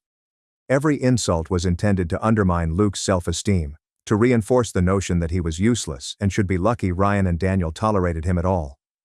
When Emily's car arrived into the driveway, Ryan's tone changed instantaneously. He became polite and cheerful, the concerned brother simply checking in on his sister's family. He ruffled my hair in what appeared to be a loving gesture to an outsider, but was actually another display of domination, treating me like a child who required his approval. "Good talk, champ," he remarked loudly enough for Emily to hear as she stepped through the door. "Just making sure my sister is being properly cared for. Families are supposed to look out for each other, right?" Emily smiled at him, oblivious to or purposefully disregarding what had just happened. "Thanks for checking in, Ryan. Want to stay for dinner?" "Nah, got plans, but I'll see you this weekend at Mom and Dad's." He gave me a warning look as he left, a silent reminder to keep my mouth shut about everything that had just happened. After he left, I sat at the dinner table with Emily and Ella, playing the role of the subdued, beaten-down husband and father, while internally cataloging everything for the inevitable confrontation. Ella talked about her day at daycare, finger painting, and a friend who had brought in cookies for everyone. I listened and responded appropriately, maintaining the illusion while the recorder in my pocket continued to record every moment of my transformed life. That night, after Emily and Ella had fallen asleep, I reviewed the footage and audio, and it was flawless. Ryan showed up twice a week, sometimes alone, sometimes with Daniel, and I added it to my growing evidence file, organizing everything chronologically and creating a narrative that could not be denied or dismissed. They'd let themselves in, tease me, push me around, and occasionally escalate to actual violence. I documented everything, every insult, shove, and punch, and the cameras caught it all in high definition. Daniel was different from Ryan. He was less openly hostile, but more calculated. The physical violence escalated around week 4 when Ryan showed up angry at work and took it out on me in the garage. He'd make threats about Ella, talk about how easy it would be to prove I was an unfit father, and describe in detail what could happen in a custody battle. The recordings were especially damning, revealing premeditation and psychological abuse. Daniel held my arms while Ryan worked me over, mostly with body shots and a few hits to the face that I couldn't block. I let it happen, gritting my teeth and focusing on the recorder in my pocket and the camera I'd hidden in the garage ceiling. Emily noticed the new bruises that night, and I was in the bathroom assessing the damage when she walked in. For a moment, I thought she might finally ask the right questions, choose to see what was going on, but instead she just sighed and said, "You need to be more careful." That response told me everything I needed to know about her complicity. She wasn't actively participating in the abuse, but she was enabling it through willful blindness. Ryan and Daniel had assaulted me 7 times, made countless threats, and demonstrated a clear pattern of sustained abuse. By week 6, I had dozens of hours of footage and audio recordings, enough evidence to bury them legally. All I had to do now was spring the trap. I meticulously organized it. Emily's parents were celebrating their 40th wedding anniversary, and the entire family was meeting for dinner at their house. It was the ideal opportunity. Everyone in one place, no way for Ryan and Daniel to avoid the confrontation, and maximum exposure for their misdeeds. During our nightly phone check-in, I told Luke about my plan. He was hesitant at first, concerned about the possibility of violence, but I persuaded him that this was the safest option. Public exposure with witnesses, documentation ready to hand over to authorities. The night before the anniversary dinner, I prepared everything, editing the most damning footage into a compilation video, organizing the audio recordings chronologically, compiling hospital records and photographs of injuries. Ryan and Daniel were already holding court in the living room, telling some story that had everyone laughing. When they saw me walk in, Ryan smirked and made some comment about me actually showing up for once, and Daniel muttered something to his friend that made them both laugh. They had no idea what was coming. Dinner was the usual family affair. There was too much food, too many conversations going on at the same time, John telling stories about his early marriage while Linda beamed beside him, and I played my role perfectly, staying quiet, keeping my head down, being the diminished version of Luke they all expected. After dessert, John stood up to thank everyone for coming, and I stood up as well. "I'd like to say something as well," I announced, keeping my voice calm about family and what it means to defend the ones you love. The crowd grew quiet, bewildered. This wasn't part of the program. Emily gave me a warning glance, evidently uncomfortable with me garnering attention. Ryan and Daniel exchanged glances, probably thinking I was about to embarrass myself in some way. I pulled out a small remote control and pointed it at the TV mounted on the dining room wall. I'd arranged with John earlier to set up a laptop connection, claiming I wanted to show family photos, and he'd agreed without question. For the past 6 weeks I'd continued as the screen flickered to life. "I've been documenting something that's been happening in this family, something that everyone here needs to see." The first video began playing, Ryan entering Luke's house uninvited and immediately beginning his verbal assault. The audio was crystal clear, and every insult and threat was perfectly captured. The room went completely silent as people watched. Linda gasped, John's face turned red, Emily paled, Ryan began to stand. But his father yelled at him to sit down and watch, and the compilation continued. 6 weeks of abuse condensed into a devastating 12-minute presentation, Ryan pushing me against walls, Daniel holding me while Ryan threw punches. Both of them made explicit threats about Ella, about wrecking Luke's life if he ever spoke up. The film was indisputable, time-stamped, and clearly showed faces. Some of the women in the room began crying, and John appeared to have a heart attack. Ryan and Daniel sat frozen, their faces cycling through shock, anger, and finally fear as they realized the magnitude of what they were watching. When the video ended, the silence was deafening. I stood in front of 35 witnesses and said, "Ryan and Daniel have been systematically abusing Luke for more than a year. They've battered him, threatened him, tortured his daughter, and converted his house into a prison. And everyone in this family, everyone allowed it to happen." Ryan surged out of his chair, his face twisted with wrath. "You cannot. This is taken out of context." "Context?" I repeated calmly. "Please explain the context in which it is okay to beat your sister's husband and threaten a 4-year-old child." Daniel tried a different approach, turning to his parents with desperation. "Dad, this is absurd. He's making it up somehow. We were merely—" "Just what?" I interrupted. "Just tormenting someone for a year. Just committing several laws, including assault, violence, terroristic threats, and criminal trespass. All of this has been videotaped and reported to the police." At this point, I unveiled the second part of my plan. 2 uniformed officers entered through the front entrance. I had phoned them earlier, outlined the scenario, and offered preliminary evidence. They had agreed to stand by during the dinner, waiting for my signal. The cops approached Ryan and Daniel, informed them that they were being arrested for assault, battery, criminal threats, and harassment. Ryan began yelling about lawyers and false accusations. Daniel went pale and silent. Their parents watched in horror. Friends and extended family stood frozen. Emily sobbed in the corner. And as they were released, Ryan turned to me with pure hatred in his eyes and said, "You're going to regret this. We will destroy you in court. We will take everything." I looked at him calmly and said, "You've attempted to destroy someone for over a year. You attempted to break him to make him feel powerless and worthless, but I'm no longer your victim." Ryan's face went blank with astonishment as he heard that final comment. But before he could understand it, the officers dragged him to the door. Both brothers were thrown into cop cars and driven away, and the house became much quieter, with only the subtle sound of Linda crying and others shifting uncomfortably. I turned to the remaining guests. "I believe it is time for everyone to leave. If anyone wants copies of the proof to help them grasp what has happened, I can send them. Otherwise, please go." Most people couldn't leave fast enough, offering awkward condolences or apologies or just fleeing in shock. Linda approached me before she left, tears streaming down her face. "I'm so sorry," she said, voice breaking. "I didn't know. I had no idea they were doing this." I glanced at her and saw genuine terror in her eyes. "Maybe you didn't realize the extent of it," I said. "But there were signs. There were times when you could have asked inquiries. You may have puzzled why your son-in-law appeared to be increasingly terrified and beaten down. The signs were there.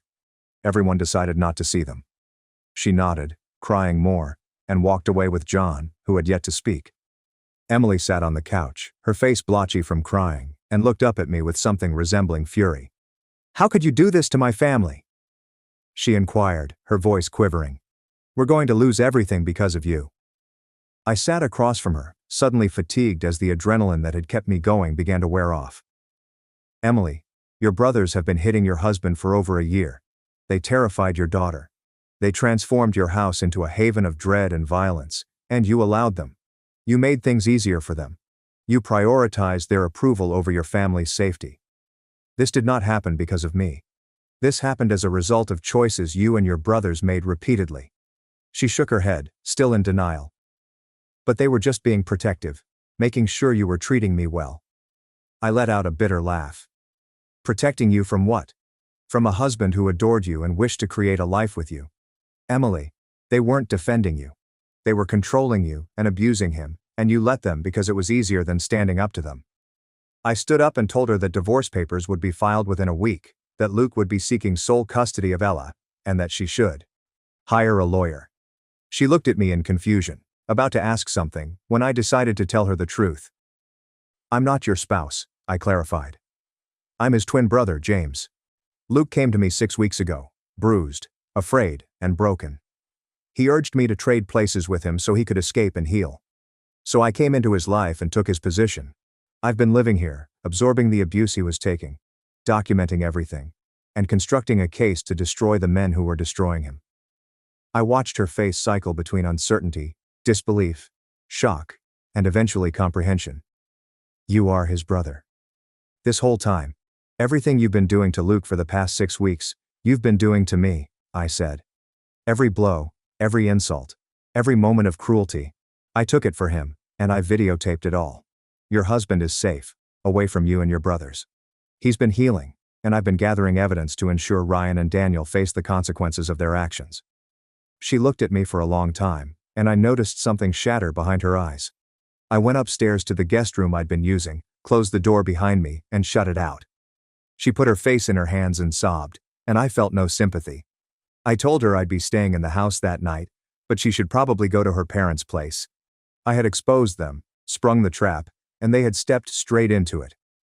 Everything else would follow from here. The legal proceedings, the penalties, the rebuilding. I took out my phone and dialed Luke at the cabin. He answered on the first ring, his voice taut with tension. I told him everything about the dinner, the evidence, the reactions, Ryan and Daniel's arrest, Emily's complicity being exposed, and how it was finally over. He remained silent for a long time.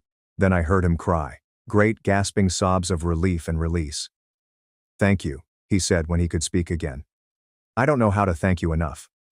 "You don't need to thank me," I informed him. "You are my brother. I would gladly do it again. Now stay at the cabin for a few more days till things settle. Then you can return to your new apartment." I'd previously helped him find a 1-bedroom apartment across town, away from Emily and her family. A fresh start where he could rebuild his life and provide a safe setting for Ella during custody visits. We talked for a while longer, both of us exhausted and relieved, and still struggling to believe it was all over.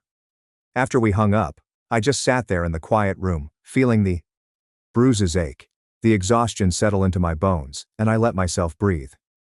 The legal aftermath unfolded over the next several months. Ryan and Daniel were both charged with multiple felonies, including assault in the 2nd degree, criminal threats, stalking, and harassment. Rather than risk a trial, both agreed to plea bargains. Ryan was sentenced to 16 months in county jail and 2 years probation, while Daniel was sentenced to 12 months in probation. Both were ordered to have no contact with Luke or Ella indefinitely, and Luke's divorce from Emily was finalized 3 months later. Emily's parents, John and Linda, actually reached out to Luke after the judge reviewed all of the evidence and made it clear that Luke was the stable, protective parent. Luke was granted sole physical custody of Ella, with Emily having supervised visitation rights. The judge was appalled at how Emily had enabled the abuse and made it clear in his ruling that Luke was the stable, protective parent. They apologized profusely, said they were ashamed of their sons and their own blindness, and expressed a desire to maintain a relationship with Ella if Luke would allow it. He agreed to supervised visits, recognizing they were Ella's grandparents, and they appeared genuinely sorry. As for me, I returned to my condo and my normal life. The bruises healed and the stiffness went away, but the experience altered me in ways I'm still processing. I now have a better grasp of what it means to be truly vulnerable. To be stuck in a situation when calling for help appears impossible. My parents kicked me out from my brother's gym gear. A year later, his business died, and they came to my door, broken begging. My name is Ethan. I'm 26. I work in marketing for a mid-sized corporation downtown, and I'm tired in the kind that makes your bones feel heavy. I came into the driveway on a Thursday after 11 hours of back-to-back client presentations that went nowhere. Logan's beat-up Honda was parked where I typically park, which caught my attention first. I hadn't seen my younger brother in 9 months, ever since he dropped out of state school and decided that couch surfing with his dropout friends was a feasible life plan. The second thing I observed was the disassembled squat rack in his back seat. My stomach fell before I opened the front door. The house smelled like reheated pasta and that special kind of tension that occurs just before someone breaks bad news to you. Logan sat on the couch, eating my meal prep chicken right from the Tupperware and browsing through fitness Instagram like he owned the house. My mother, Karen, was in the kitchen, wiping down already clean counters. My father, Michael, waited near the hallway, pretending to read something on his phone. No one looked at me when I stepped in. "Ethan," Mom murmured without looking up. "We need to talk about the living situation." I cautiously laid my luggage down. "Here we go." "Logan's moving back home," she said. "He needs your room." "My room?" "It's bigger," she explained. "Better lighting for his filming and he needs space for his home gym equipment." Logan eventually looked up from his phone. "I am creating an internet personal training business, bro. For real this time. I need the appropriate configuration. This is my moment, you know." "Where should I go?" I asked. "The guest room," Mom said while wiping the same area on the counter. The guest room was cluttered with Christmas decorations and ancient furnishings. "We'll relocate them to the garage." "It will be all right. It's half the size and facing the street." Mom remarked. "You're barely home anyway. Always at that office. When does this need to happen?" "This weekend," she answered. "Sunday is good." 4 days. They were giving me 4 days. Logan eventually looked up from his phone. "Thank you for understanding, dude. This arrangement is going to be insane. I'm finally going to make this work." I stared at him. He had 142 followers on Instagram. His account was at loganfit_transform. In the last 7 months he'd posted 44 shirtless mirror selfies and about a dozen fitness videos that each received 18 likes, the majority of which came from folks we went to high school with. He had earned exactly $12. "You're barely home anyway," Mom explained. "Always at that office.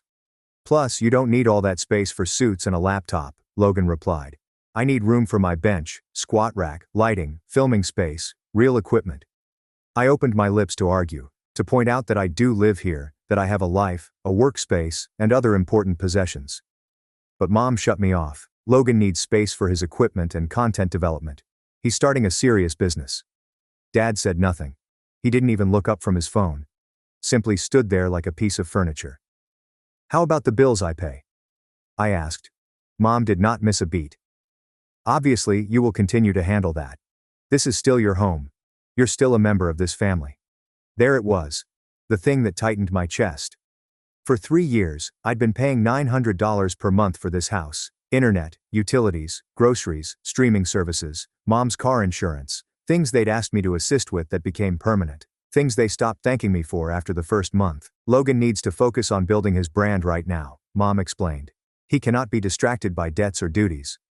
He will contribute once his coaching business takes off." I looked at Dad. He was still staring at the phone. Wouldn't meet my gaze. They were not asking.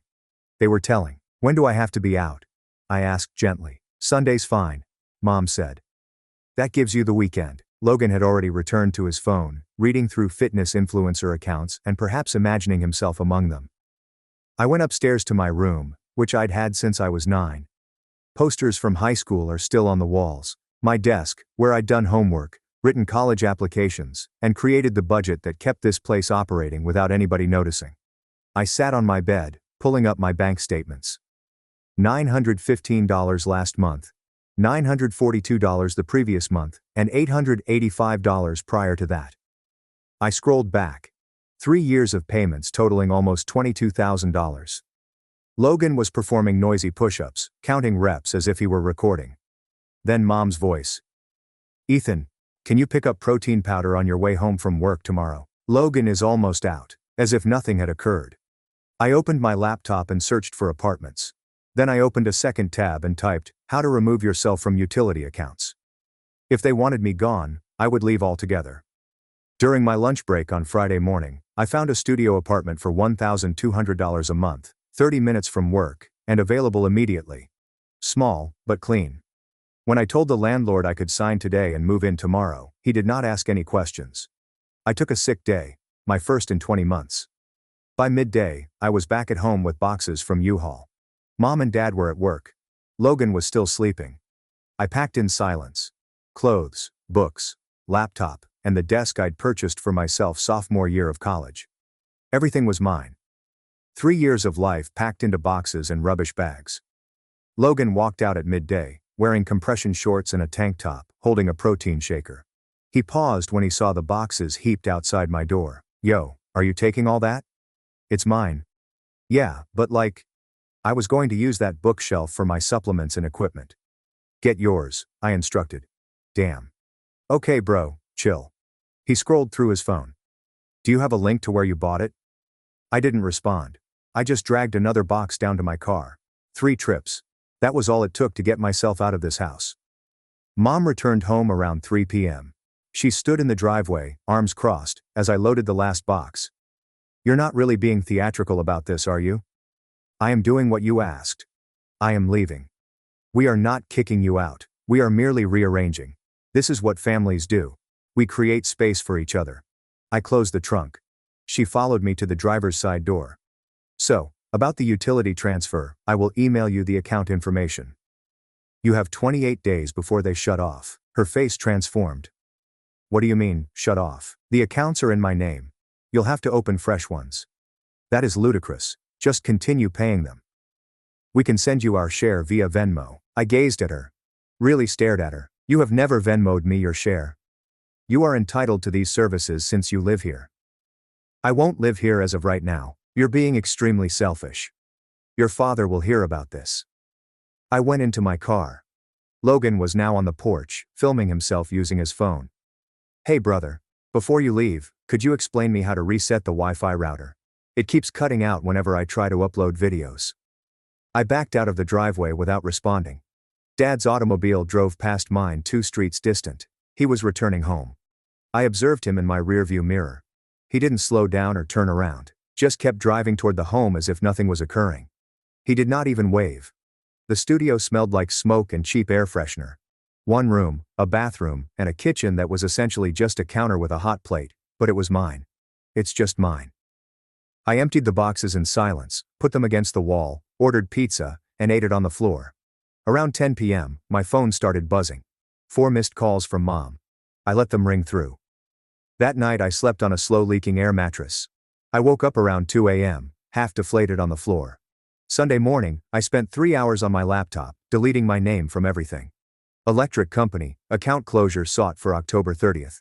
The internet provider is the same. Water, gas, Hulu, Netflix, Spotify Family Plan, YouTube Premium, and Amazon Prime. I completed the forms one by one, supplied verification of my new address, and requested that the accounts be closed. Then I drafted an email to my folks. Subject: account information, action required by October 30th. I listed each service, its typical monthly cost, and the firm phone numbers they'd need to call to open new accounts. Attached is a spreadsheet with 36 months of payments sorted by category, no greeting, explanation, or sign-off. I pressed send. The remainder of Sunday was peaceful. I purchased furniture from IKEA and Facebook Marketplace, including a bed frame, desk, bookcase, and actual dishes rather than paper. The flat began to feel more like a living space than a place to hide. I checked my email once. The message to my parents read, "Read at 6:40 p.m. There was no answer. Monday morning I returned to work. A big presentation is coming soon. Major client, a potential promotion is on the line. By Tuesday morning, I had nearly forgotten about them. Then my phone started vibrating during a meeting. 7 texts and 4 calls, all from Mom. I hushed it and concentrated on the presentation deck in front of me. The last sentence preview lit up my screen. The internet is not working. Logan has an hour-long client consultation call. Call me right now. I flipped my phone face down. Logan did not have any clients. After the meeting, I listened to the voicemails, which showed Mom's voice becoming increasingly distressed across 6 messages. Wi-Fi is not connecting. Did you forget to pay your bill? Ethan, this is not funny. Logan cannot film stuff without the internet. He maintains a posting schedule. When your father called them, they said the account was closed. What have you done? Logan missed a consultation call due of you. Do you realize how unprofessional that makes him look? You are being quite immature. Call me back right away. Logan had also texted. Dude, with no internet, I have sponsors reaching out, and I can't even check my DMs. This is sabotage, brother. I deleted everything. Logan did not have any sponsors either. Aunt Susan, Karen's sister, called on Wednesday afternoon. We spoke maybe twice a year. Your mother is quite upset. What's happening? I have moved out. I terminated accounts under my name. That's it. She said you abandoned them without warning and left them with no internet or power. I gave them 28 days notice and all the account information they needed. Logan wants to start a business. Do you understand how difficult it is for young people right now? Do you know how much I've paid in bills over the last 3 years? Silence on the other end. Family doesn't keep score, Ethan. $22,000 is not keeping score. That's just mathematics. More silence. If Logan wants to be a business owner, he should learn how to pay bills. She did not call back. Thursday morning, my manager approached me after the customer presentation. We had landed it, a $360,000 annual contract. We are promoting you to senior account manager, 20% increase, starting next month. First, some genuine good news. In 2 weeks, my pay increased from $70,000 to $84,000. That night, I celebrated alone in my studio apartment with an expensive cocktail that I'd been saving up for. I toasted myself in the empty room, to no longer being useful. Friday evening, someone knocked on my door. I peeked through the peephole. Dad. I opened the door but did not welcome him inside. We spoke in the hallway. He looked fatigued and older than I remembered. You need to fix this. What has to be fixed? The bills. The internet. All of it. Your mother is losing her sanity. Logan's business is struggling. Then they can call the companies and set up new accounts. You know we can't afford all that without your help. I stared at him. Where were you when she threw me out? She did not kick you out. She simply needed to reorganize.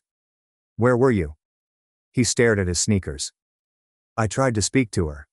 She would not listen. You did not try hard enough. You didn't even try.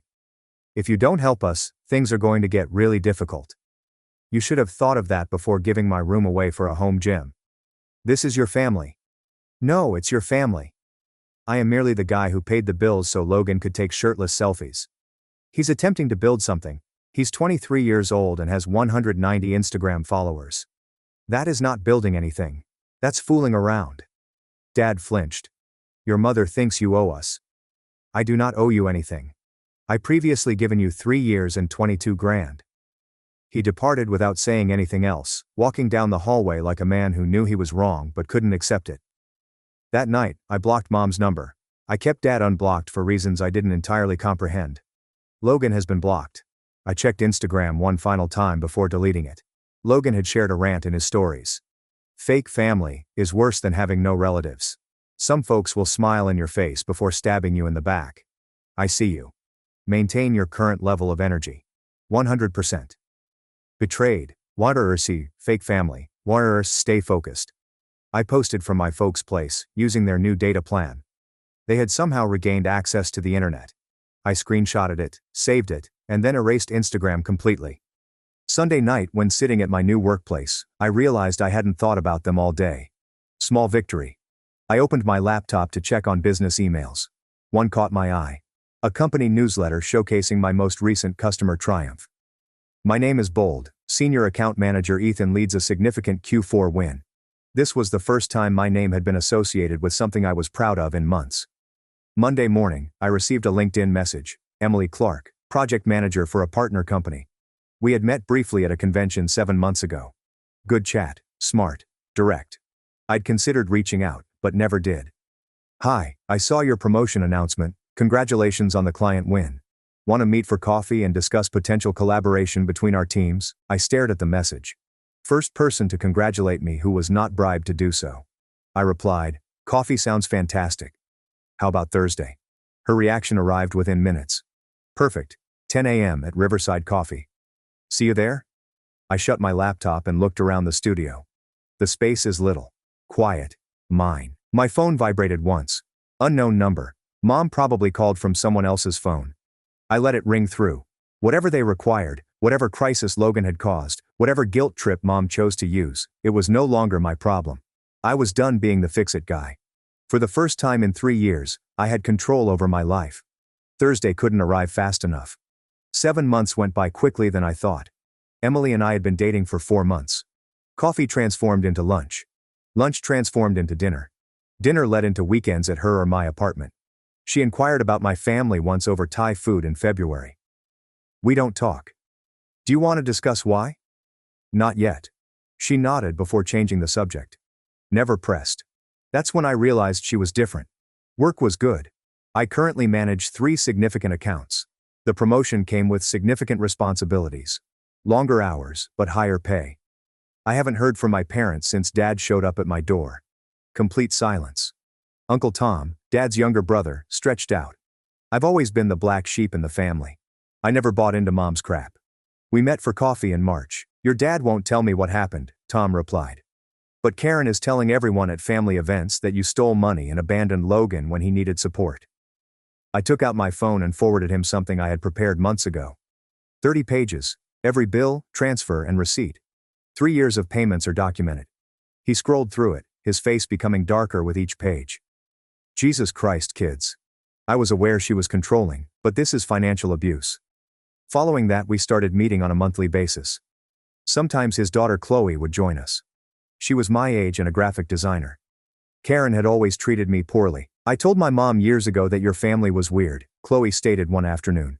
The way they talked about you versus Logan, like you were the help to them. I received Logan's status updates. His fitness coaching career was over. 190 followers. There are 0 clients. He had tried advertising training packages and running competitions. Nobody bought in. New plan. Day trading crypto. He convinced Karen to give him $9,500. I lost it all in 7 weeks. Current plan. NFT fitness programs, whatever that means. Still live at home. Still unemployed. Still sharing shirtless selfies. According to Chloe's recent post, they laugh at visionaries until their idea becomes a reality. 18 likes. April struck like a freight train. Tom called me at work on Tuesday. Voice is serious. Your dad suffered a heart attack. He is at County General. Everything became frigid. Is he okay? Stable. Minor issue, but a caution. The doctor said that it was stress-related. But you should know. I hung up and waited in my car for 20 minutes. Emily texted. Lunch? My dad suffered a heart attack. Her response was quick. I'm coming to you. She arrived 15 minutes later with sandwiches. Sat with me in silence until I felt ready to speak. Do you want to go see him? I don't know. I went alone that evening, at 8 p.m. I hoped Karen would not be there. She was. Dad was in bed, linked up to monitors and appearing older than his 54 years. Karen noticed me walk in. Her visage alternated between disbelief, rage, relief, and entitlement. You finally arrived. We should talk about. I'm not here for you. I walked past her to Dad's bed. He was awake, disoriented from medication, saw me, and instantly began crying. How do you feel? I am sorry. For what? All of it. I should have. I did not. His voice crackled. Could not complete. Karen interrupted. Ethan, your father needs to relax, but since you're here, we need to talk about the medical costs. Insurance cannot cover everything, and I gently turned to her. Get out. Excuse me? I came to see him. Not you. Get out, or I'll leave. How dare you? I moved towards the door. Karen, please, Michael said in a faint but forceful voice. She did not depart. Instead, she went on a tirade right there in the hospital room. She began into the typical script.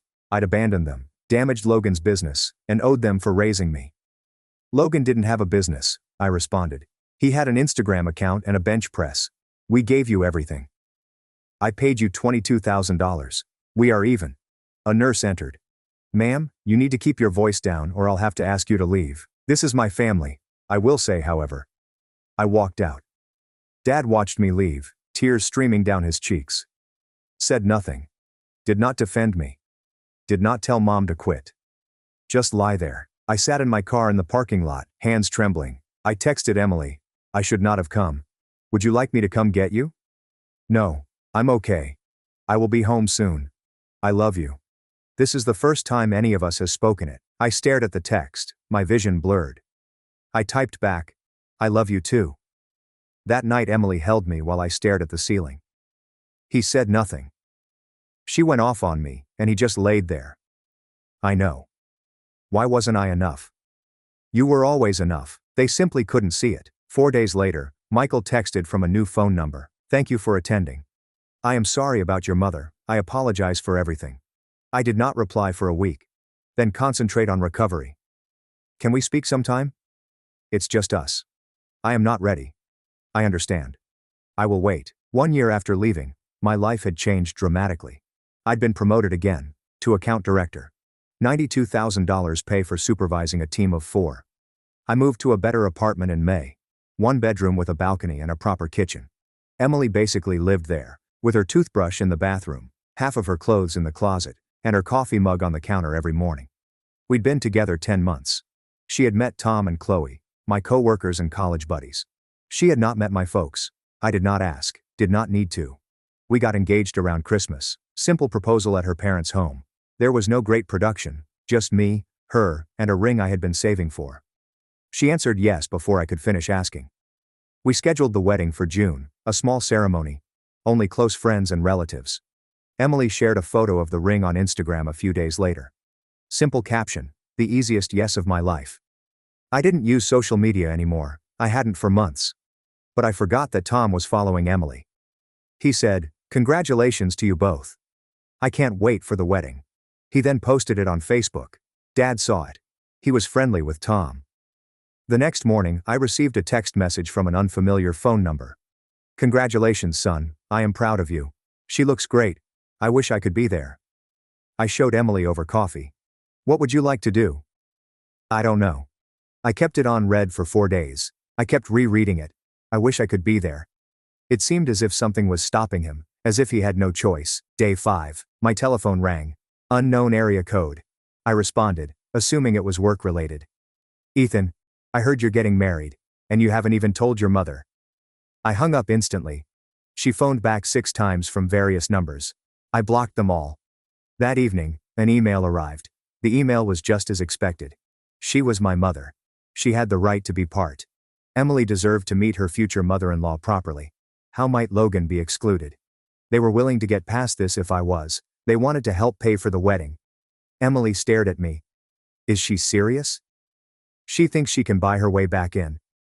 What are you planning to do? Nothing. I did not react to the email, but I did compose a text to Dad. It took me 2 days to finalize it. I rewrote it 11 times. I finally sent it. If you want a seat at the wedding, there is one available. It's just you. Not Karen. Not Logan. It's your choice. Wedding date is June 21st. RSVP by May 15th. He read it around 11:44 p.m. The read receipt appeared quickly. No response. Days went into weeks. Emily inquired once in early April. Any word from your father? No, I'm sorry. I was not surprised, but I checked my phone more frequently than I should have. April 30th arrived and went. There was no response from Michael. June 7th, a week before the wedding. My phone buzzed while I was brushing my teeth before bed. Dad sent a text. I can't attend. Karen says if I leave without her and Logan, she will divorce me. I can't afford it right now, with my medical costs and everything else. I apologize, Ethan. I hope you can understand. You deserve to be happy. I reread it 3 times, spit toothpaste into the sink. Showed Emily. I entered a response. I understand perfectly. You've chosen her over me again. This is your last opportunity. Do not contact me anymore. Hit the send button. I blocked his number. Deleted the entire text thread. I felt nothing but clarity. Wedding week moved quickly. Work, venue, rehearsal, and dinner. Emily had inquired the night before. Any regrets about them not being there? They were never really there anyway. Wedding morning. I was getting ready with my groomsmen when Tom stopped me in the hallway. Your father contacted me last night. 2 a.m. He's a mess, crying, and asked me to persuade you to let him come. What have you told him? I told him he made his decision, and now has to deal with it. Then I told him he was a coward and hung up. I nodded slowly. Thank you, but Ethan, I believe he is now realizing it. Who she is, what he has allowed to happen, and what he has lost. It is destroying him. Good. Are you sure about that? He had 1,000 opportunities to pick me. He chose her every time. He can't be destroyed now and expect my sympathy. Tom squeezed my shoulder. Fair enough. Let us get you married. The ceremony began at 4 p.m. There are 2 empty seats in the front row on the groom's side. I left them there on purpose. I wanted the absence to be evident. We spent our honeymoon in Colorado. 5 days spent trekking and visiting small-town brewers. I scarcely glanced at my phone. For 5 days, my history did not exist. Thursday evening, we returned to the flat. Mail stacked up on the counter, bills, wedding cards, and rubbish. I opened my email as Emily was unpacking. One from Chloe. You should see this. Sorry for ruining the honeymoon glow. Logan was arrested. DUI. Hit a parked automobile.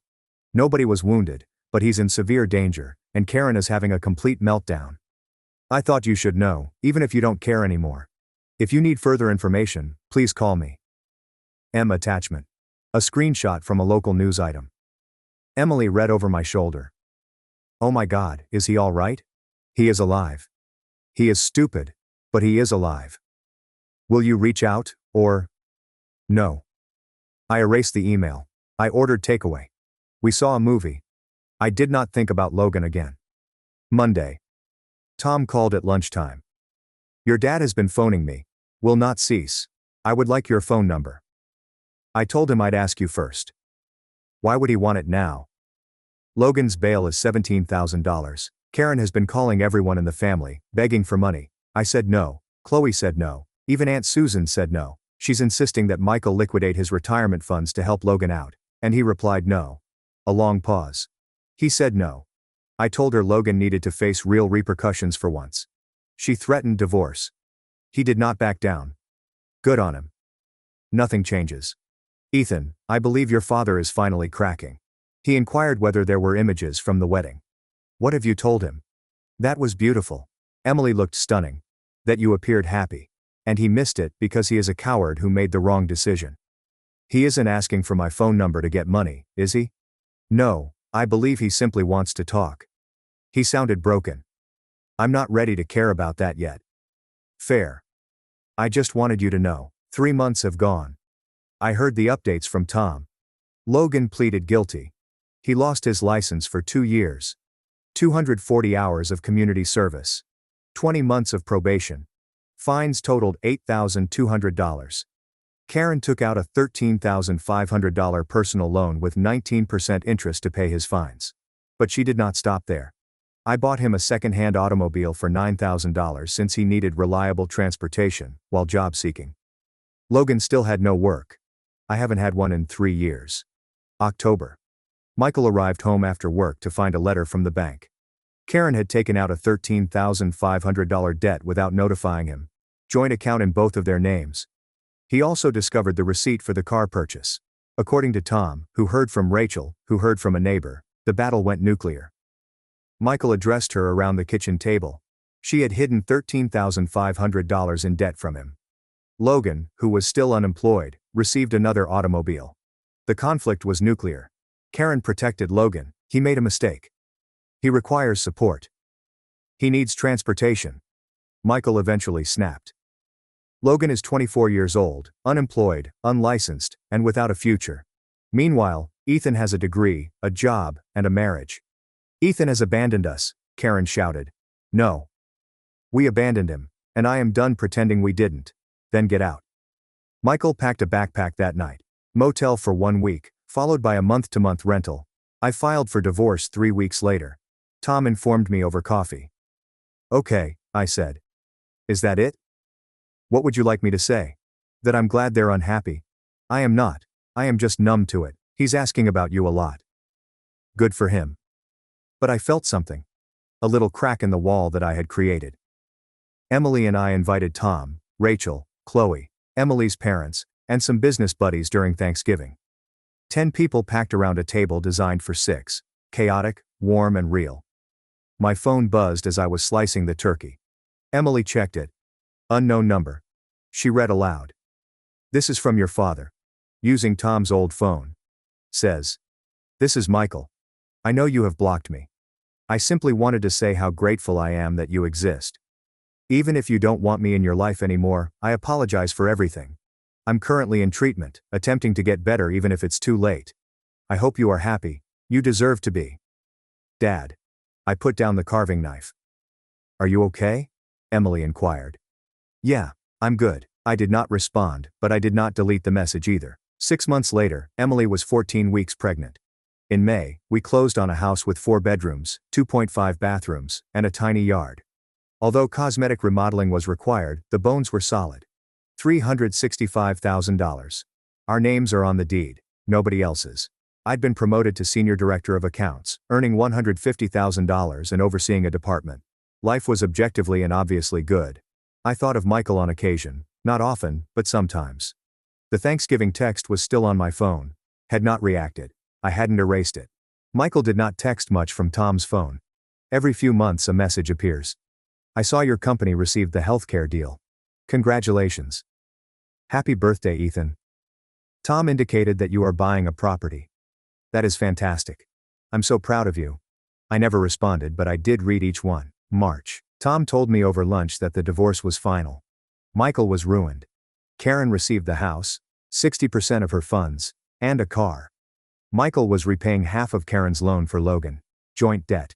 He lives in a 1-bedroom apartment and works overtime. Will not be financially recovered for 8 years. He is 55 years old. Does Logan still live with her? Where else could he go? He cannot even obtain a job at Target. April. A letter has come at our new home. A handwritten envelope. I recognize the handwriting even though there was no return address. Emily found it. There's a letter here from your dad. I stared at it for 20 minutes before opening it. 3 pages. Michael has rough penmanship. He revealed everything. That he chose comfort over protection. That he aided Logan and allowed Karen to harm me because he was too weak to stand up to her. That he is in therapy twice a week, attempting to fix himself even if it is too late. Tom had shown him wedding photographs. He saw how happy I was without him. The letter concluded. I'm alone now, and I deserve it. If you ever want to talk, even just once, I'm available. Ethan, I sincerely apologize for everything. I read it twice. Set it on the kitchen countertop. I did not toss it away. Did not respond. Just left it there. That night Emily inquired. What are you going to do? I don't know. Do you want to see him? Part of me does. Part of me believes it's far too late. It's too late for what you needed then. But maybe it's not too late to try anything different now. Like what? I do not know. But you get to make the decision. Not him. Not me. You. 3 weeks later, I texted Tom. If my father requests for my phone number again, you can give it to him. 2 days later, I received an SMS from a new number. It's Michael. Tom stated you were cool with me getting this. Thank you. That means more than you realize. If you ever want to get coffee, I'm available. No pressure, no expectations. I waited for 5 days. Then, Saturday 10 a.m., Riverside Coffee 5th Street, 1 hour, that is it. I will be there, thank you. I arrived 15 minutes early, corner table, escape route is visible. Michael strolled in at 9:58 a.m. Older, thinner, grayer, and exhausted. When she saw me she stopped for a second before gently walking over. Thanks for meeting me, sit down, he sat. Awkward quiet. I will not waste your time with small conversation. I understand you don't owe me anything. You're correct. I do not. Why didn't you speak up for me? Not once. Not ever. A long pause. He stared at his coffee. Because I was scared. Of what? She was angry. Of conflict. Of being alone. Of having to accept I married someone I couldn't change yet stayed anyhow. I understand how sad that sounds. It is pathetic. I understand. You selected that above your son. Over me. I did, and I'll regret it every day for the rest of my life. That doesn't change anything. I understand.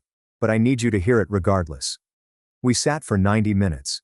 He asked about Emily, the house and the baby. I gave brief responses, remaining reserved. He told me about therapy and what he was learning. I've spent 30 years avoiding conflict. It cost me everything that mattered. Yeah, it did. At the end, I'm not ready to have you in my life yet. I understand. But I am not saying never. I am saying not yet. His eyes welled up. That's more than I deserve. Yeah, it is. I got up to leave and then turned around. Don't make me regret this. I won't.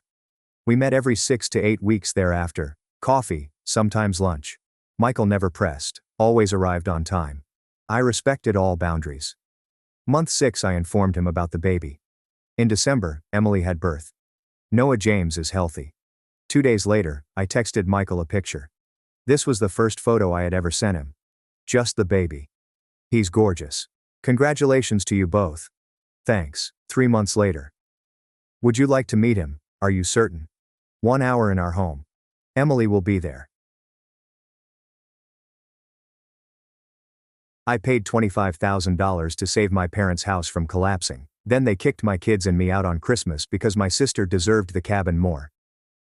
I am 35 years old, female, and divorced with 2 children, ages 9 and 12. I work in technology and make solid money.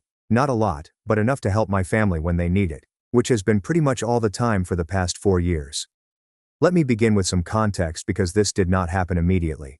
My family has always had this strange relationship in which my younger sister Lily, 31, is regarded as if she can do no wrong, and I am expected to be the responsible one who solves everyone's problems.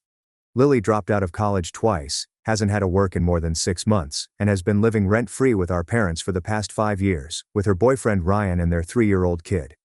Growing up, this preference was clear, but I assumed it would disappear when we reached adulthood. Nope. Lily received a larger bedroom, more clothes and a car when she reached 17, whereas I had to work at McDonald's to save for mine. When she became pregnant at the age of 28 and was not married, my parents threw her a baby shower that cost more than my wedding. When I got divorced, Mom's first concern was whether I could still afford to help with their bills. Our parents are both in their mid-60s. Dad works part-time at a hardware shop after being put off from his manufacturing job 4 years ago, and Mom hasn't worked since Lily returned home because she helps with childcare. Dad lost his job, and their finances have been a catastrophe ever since. But instead of Lily stepping up or moving out, they expect me to manage everything. I've been acting like an idiot. It began tiny in 2022. Mom called crying because they couldn't pay their mortgage. Dad was too proud to ask, she explained. But could I maybe help just this once? I sent $900. Then there were car repairs. Then came the medical bills when Dad suffered a small heart attack. It was always, just this once, and we'll pay you back when things get better. They never did. The pattern became predictable. Every month, there was a problem. The water heater died. The roof was leaking. The car needed new tires. Lily's daughter needed money for daycare. Each emergency was presented as life or death urgent, and I was the only solution they could come up with. I recall one especially low point when I had to cancel my son's birthday party at the trampoline park because Mom called sobbing, saying they were going to turn off the power. I used the $250 I had saved for his party and sent it to them instead. When I told my kid that we'd have to have his birthday at home with a grocery store cake, he just nodded and said, "It's okay, Mom. Maybe next year." That should have served as a wake-up signal. But Lily was pregnant again, and Mom insisted that I was the only one who could keep them afloat. This year alone, I've paid $4,800 in mortgage payments over 6 months, $3,200 for Dad's medical bills and medications, $2,100 for car repairs on both of their cars, $350 to keep their utilities from being turned off, $2,600 for home repairs after their basement flooded, $2,000 for groceries and miscellaneous expenses, and $6,500 for Lily's car when it finally died completely. That's $25,000, which I saved by working overtime, taking on freelance tasks, and basically having no social life. My own children haven't had a proper vacation in 3 years, since every extra dime goes into maintaining my parents' house from collapsing around Lily's family. What is the most aggravating part? Lily acts entitled to it. She never thanked me explicitly. When I paid for her automobile, she complained to her mother that I bought her a simple Honda instead of something finer. She stated, "If Lauren can afford to help, why can't she help properly?" When I covered their mortgage so they wouldn't lose their home, she wrote on Facebook about how family comes through when it counts, without saying that I was the family member coming through. Meanwhile, Ryan works around 25 hours per week at a gas station and spends the rest of his time playing video games in my parents' basement. Lily hasn't worked since moving back home, stating she has to focus on motherhood. As if single working mothers don't exist everywhere. The breaking point talk began months ago. I began to express to Mom that I was having difficulty keeping up with all of their financial needs. I wasn't saying no, I was simply stating that I couldn't generate money out of thin air. I suggested Lily get a part-time job once. Even 20 hours a week could help with bills. Mom's reply. Lily is dealing with postpartum depression. She can't handle the stress of working right now. Lily's postpartum sadness appeared to be highly selective. She had the energy to go shopping with friends, post on social media all the time, and arrange lavish birthday parties for her daughter, but working was too stressful. I tried talking to Dad about it, hoping he'd be more pragmatic. Dad, I can't keep covering major expenses every month. My own kids need things too. He answered. Well, Lily's kids are younger. They need more help right now. As if my 9 and 12-year-olds didn't require clothes that fit, school materials, and the odd exciting activity. But the final straw was Christmas supper. I'd been looking forward to this for weeks. My children were eager to see their grandparents and cousins. I brought a $250 ham, prepared 3 side dishes from scratch, and spent $150 on gifts for everyone. I also purchased Lily's daughter a $60 toy kitchen, which she had been requesting. Because, despite everything, I adore my niece, and it is not her fault that her mother is entitled. We arrived around 2 p.m., and everything appeared normal at first. The kids were playing, Dad was watching football, and Mom was fussing in the kitchen. But I noticed Lily was especially smug about something, and Ryan kept giving me strange looks, as if he knew something I didn't. I should have suspected something was up when Lily showed me her nails. She'd had an expensive gel manicure that morning. Early Christmas present from Mom, she said with a delighted smile. Meanwhile, I was painting my own nails with $3 drugstore polish since I couldn't justify spending money on pleasures. About an hour later, Lily approaches me in the kitchen as I'm assisting Mom with the rolls. So, Mom told me you've been struggling financially, she continues in a phony, concerned tone, loud enough for Mom to hear. I gazed at her as if she'd grown another head. Struggling? Lily, I just paid your car payment last month. Right. But Mom said you complained about money being tight when she asked for help with groceries. I had remarked that I was budgeting carefully due to the amount of money I'd been sending them, but I never complained. I simply wanted Mom to understand that I couldn't keep creating money out of thin air. I did not complain. I just said I can't. Look, I get it, Lily says, stirring the gravy with a sense of superiority. But perhaps it is time to acknowledge that some people's needs are more pressing than others. I have a child to think about. Lily, I have 2 children, and I've given you guys $25,000 this year. She genuinely rolled her eyes. It is not as if you cannot afford it. You make about twice what Ryan does. She paused, then added with a smirk. Besides, you chose to have children after your divorce. I hadn't planned for this. Hey, that comment struck me like a slap. Lily became pregnant by accident, but she had already been living rent-free with our parents for years. Her lack of planning was not my responsibility. Mom cleared her throat uncomfortably. Girls, let's not argue on Christmas. Before I could react, Mom summoned everyone to dinner. I was furious, but I tried to remain composed for the sake of the children. We all sat down, said Grace, and began eating. The ham was great, the sides were delicious, and the children were delighted. For about 20 minutes, I was able to enjoy Christmas supper. Everything was well until Mom began discussing New Year's preparations. Lily and Ryan found this beautiful cabin rental up north, Mom exclaims, her eyes light up. It'll be such a nice family getaway right on the lake with a hot tub and everything. That sounds expensive, I observed, trying to maintain a neutral tone while carving my daughter's ham. Oh, it is, Lily exclaims joyfully. But Mom and Dad are assisting us with it. They thought we deserved a proper vacation given the year we'd experienced. I placed my fork gently. Are they paying for your vacation? We're all pitching in, Dad answers quickly, avoiding my gaze. It's going to be a family trip. My stomach sank. All of us? I asked. Am I invited? The silence was terrible. Lily and Mom exchanged glances, and Ryan got very engaged in his mashed potatoes. My children looked up from their plates, sensing the tension. Well, Mom explains slowly. The cabin only sleeps 6. With Lily's family and ourselves, it's already filled. I felt like I had been hit in the stomach. So you're paying for a family vacation that excludes half of the family? It's not like that, Lily adds, waving her hand dismissively. You can afford your own trip. We cannot. Besides, you're usually so busy at work. You probably wouldn't have fun anyway. That's when something within me snapped. I can afford my own vacations because I don't spend all my money bailing out my parents and buying my sister new cars. Don't be dramatic, Mom says as her face flushes. We appreciate your help, but what? But Lily deserves a trip more than my children need to see their grandparents. But Lily deserves a cabin rental more than my children deserve new sneakers that aren't from Walmart. My daughter stared at me, puzzled. She had no idea that I had been buying at Walmart for their clothes while sending hundreds of dollars per month to maintain Lily in Target outfits. That's enough, Dad replies firmly, pointing his fork at me. This is Christmas dinner. You are being inappropriate. You're correct. It's Christmas supper. The Christmas meal. I brought the ham, created 3 dishes, and bought gifts for everyone, while you guys plan vacations I'm not invited to with money I helped you save by paying your mortgage. Lily tosses her napkin down forcefully. God, you're incredibly selfish. Not everything is about you. Can you please be happy for me for once? Selfish? I've given you $25,000 this year. Nobody asked you to, Lily exclaims, rising from the table. You actually did. You all did. Every month. For 4 years. Lily needs money for childcare. Lily needs a car. Lily needs groceries. Lily needs.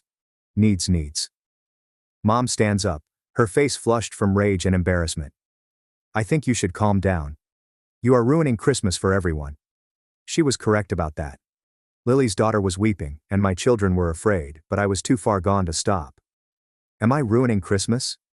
I'm not the one who organizes family holidays that exclude half of the family while living rent-free in someone else's home. That's it, Mom exclaimed. You're being harsh and jealous. Lily has been through enough this year without you hitting her at Christmas. Has Lily been through enough? What else has Lily done besides sit in your house rent-free while I pay all of her bills? What aspects of her life have been particularly difficult? Lily began crying loudly. You don't understand what it's like being a single mom. I am a single mother. I'm a single mother who works full-time and still supports half of this family. That's when Mom lost it. She began yelling about how ungrateful I was, how I was making Lily unhappy, how I was being dramatic and selfish, and how I was destroying Christmas for everyone. Dad stepped in, stating I was embarrassing them in front of the kids and should apologize. Throughout it all, Lily sat there with a contented grin, as if she was enjoying the performance. My son tugged at my sleeve. Can we go home now, Mom? His voice was low and terrified. That devastated my heart more than anything. Finally, Mom gestures to the door, her fingers quivering with wrath. If you're going to behave like this, perhaps you should go. Lily has gone through enough this year without you abusing her at Christmas. She deserves more than this jealousy. Get out, Mom urges, her voice icy. Just get out. I looked around the table once again. Dad nodded in accord. Lily was crying crocodile tears as she comforted her daughter. Ryan was still avoiding eye contact. My children were gathering their coats, preparing to flee. Are you really choosing her above your own grandchildren this Christmas? We're choosing the person who isn't throwing a tantrum at the dinner table, the mother said. She walked up and opened the front door for us. She stood there, holding it open, as my children and I collected our jackets and gifts. The cold December air surged in, causing everyone to shudder. I hope you're happy now, Lily said as we left. You ruined Christmas for everyone. Mom slammed the door behind us hard enough to rattle the windows. I stood on their front porch for a moment, holding my children's hands while they grieved, listening to muffled voices within carry on the conversation without us. Through the window, I could see Mom hugging Lily and Dad clearing our dishes from the table as if we hadn't been there. I bundled the kids into the car and drove around for 20 minutes as they wailed in the back seat, wondering why Grandma was so mean and whether we'd ever see them again. Finally, I stopped in a McDonald's parking lot and made a decision. I opened my banking app and canceled all automatic payments to my parents. The mortgage payment due on January 5th has been canceled. Dad's recurrent medical payment was terminated. The $350 monthly grocery stipend I had been sending was gone. I had set up an emergency fund for them, but it was now closed. Then I called their bank and requested that I be removed from their account's emergency contact list.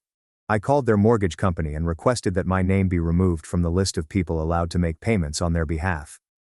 I called their utilities companies and canceled my credit card as a backup payment. We proceeded to McDonald's for Christmas dinner, Happy Meals and apple pies, while my kids stopped sobbing and began chatting about the gifts they received. My daughter hugged me and said, "Mom, it's okay. At least we're together." That nearly made me cry again. My phone started ringing 1 hour later. First it was Dad. "Honey, your mother is upset. She did not mean what she said. You know how she reacts when Lily cries." I instructed him to call me back when they were ready to apologize to my children for ruining their Christmas and kicking them out of their grandparents' home. Then Mom called. "You are overreacting. Come back and we'll discuss this. Lily feels horrible." I told her I was finished talking, I was finished paying, and I was done pretending that Lily's wants were more important than my children's dignity. Then Lily called, instantly crying and apologizing. She suddenly apologized. Suddenly she realized how difficult things must be for me. She suddenly wanted to make things right. "I didn't mean for this to happen," she wailed over the phone. "I just wanted everyone to get along." "You wanted everyone to get along by making sure I knew I wasn't invited to the family vacation. It was not personal. The cabin was only small. Everything about this is personal, Lily. You've made it personal by treating me as a bank account rather than your sister. It's too late to apologize. It's too late for explanations. Too late for everything." The true catastrophe began 4 days later, when their mortgage payment bounced. Mom called, weeping. "We are going to lose our house. How could you do this to us? Lily's daughter will become homeless. The same way you threw my children out on Christmas. Easily. But we have nowhere else to go, and the cabin has already been paid for. We spent the money from the Christmas fund." "What about the Christmas fund? The money I'd been putting aside all year, thinking it was for family gifts. You used it to pay for a vacation that I was not invited to. Lily can obtain a job. Ryan can work full-time rather than part-time. You can acquire a job. Dad can work full-time. There are dozens of methods that do not require my money. However, Lily is battling with postpartum depression. She can't work. Lily's daughter is 3 years old. If she still has postpartum depression, she should seek professional assistance rather than a holiday cabin. You're destroying this family." "I am not destroying anything. I'm simply not funding it anymore." The calls lasted for days. Each family member took turns trying various ways. Dad attempted to guilt-trip me about Lily's daughter, as if I hadn't been indirectly supporting her for years. Lily sent lengthy texts explaining how she had learned her lesson and would be appreciative. Mom alternated between crying and yelling, occasionally calling me 5 times in one day. But the one that truly touched me was when Lily texted, "I hope you're happy. My daughter will be homeless due to your selfishness." That crossed a line I didn't even realize I had. I screenshotted the text and shared it to the family group chat, which included all of my aunts, uncles and cousins, with the following message. "Lily believes I'm selfish for not paying her rent anymore. Here's a breakdown of how much I spent this year to keep everyone housed, fed and transported." Then I listed everything. Every payment, every emergency, and every time I canceled plans with my own children because someone in the family needed money. I couldn't afford my son's summer camp since Lily required daycare money. I wore the same winter suit for 3 years, because my father needed money for medical bills. I informed my kid that we couldn't afford dance classes since the family needed groceries. I wrote about a family vacation that I wasn't invited to, but paid for with money I donated. Lily had manicures while I did my own nails. She bought new clothes while my children wore hand-me-downs. The group chat was silent for an hour. Then my Uncle Mark was the first to answer. "Holy Lauren, I had no idea." My Aunt Karen asked, $25,000 in 1 year. That's more than I make in 6 months. My cousin Ethan said, "Lily, what the hell is wrong with you? How do you ask someone for money but not invite them on vacation?" My grandma Margaret, who rarely uses technology but had someone read the messages for her, stated, "I am embarrassed of all of you. That girl gave you everything, and you threw her babies away on Christmas." Suddenly the entire family understood exactly what had happened. They were aware that I had been supporting 4 other adults and a child while raising my own children alone. They were aware of the cabin vacation to which I had not been invited, despite paying the family's excursion. They knew Lily had been living rent-free while I worked extra hours to cover her parents' mortgage. My parents' expectations were not met when the family began to take sides. My Uncle Mark called my father directly that night. I know because Dad called me later, enraged. "Your uncle thinks I'm a bad father. He replied I should be ashamed of myself for kicking you out on Christmas after all you've done." My Aunt Karen called my mother. Lily is an adult woman with a college degree. Why doesn't she work? Why does Lauren pay for everything while her own children suffer without? My grandma Margaret had someone drive her to my parents' home. At the age of 86, she stepped up uninvited to tear into everyone. You should feel embarrassed of yourselves. That girl has given you everything, and you threw her babies away on Christmas for some lazy child who won't work. Within a week, the entire extended family had turned against my parents and Lily.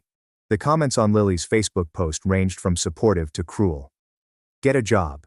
Stop mooching off your sister. Pathetic that a 31-year-old woman can't support herself. Lily made her profile private, then erased it completely after family members began messaging her personally.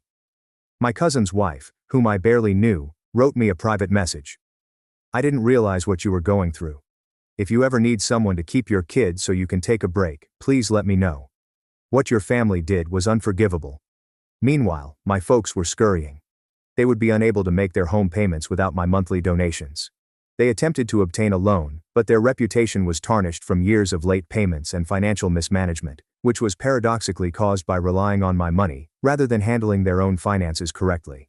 They attempted to persuade Lily and Ryan to contribute, but they only earned approximately $2,000 per month from their part-time jobs combined.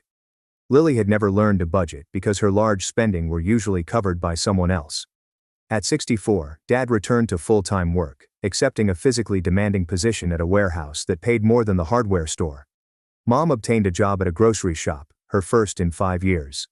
Lily eventually acquired a full-time job at a contact center, and Ryan began working in construction, but it was too little, too late. They lost their house in April.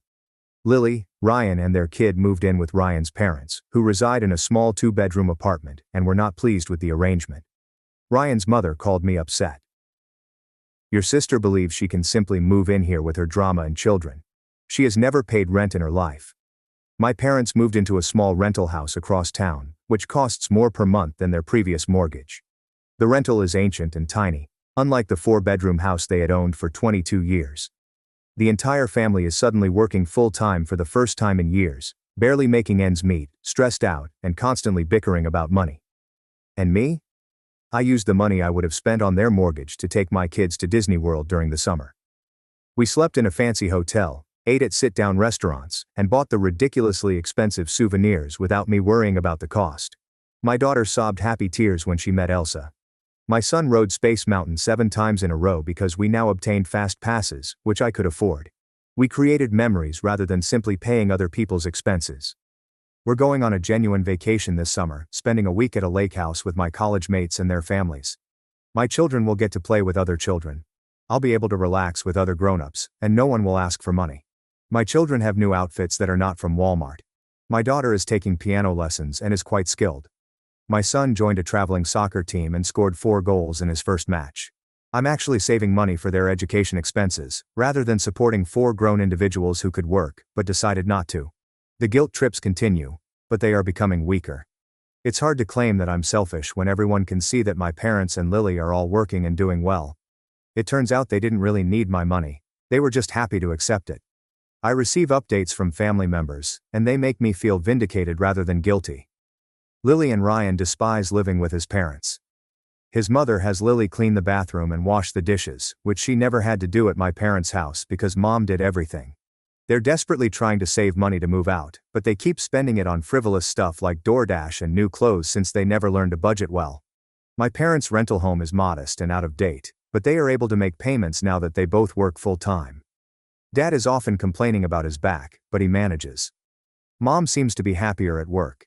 She's making friends with her co-workers and has something to do aside than enabling Lily.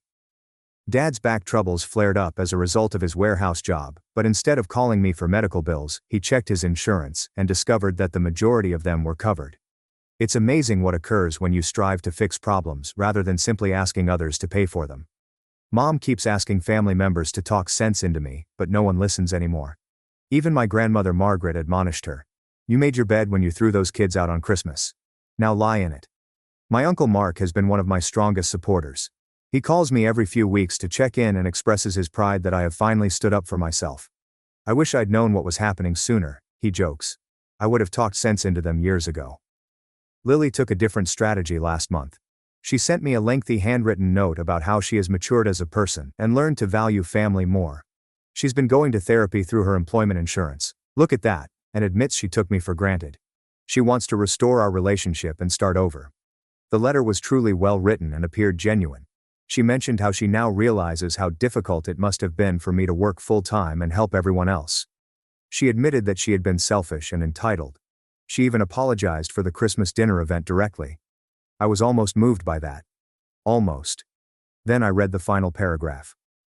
I know I have no right to ask for anything after how I've treated you, but Ryan's parents have threatened to kick us out if we don't pay the first month's rent and a deposit on a new apartment. It costs a total of $24,000.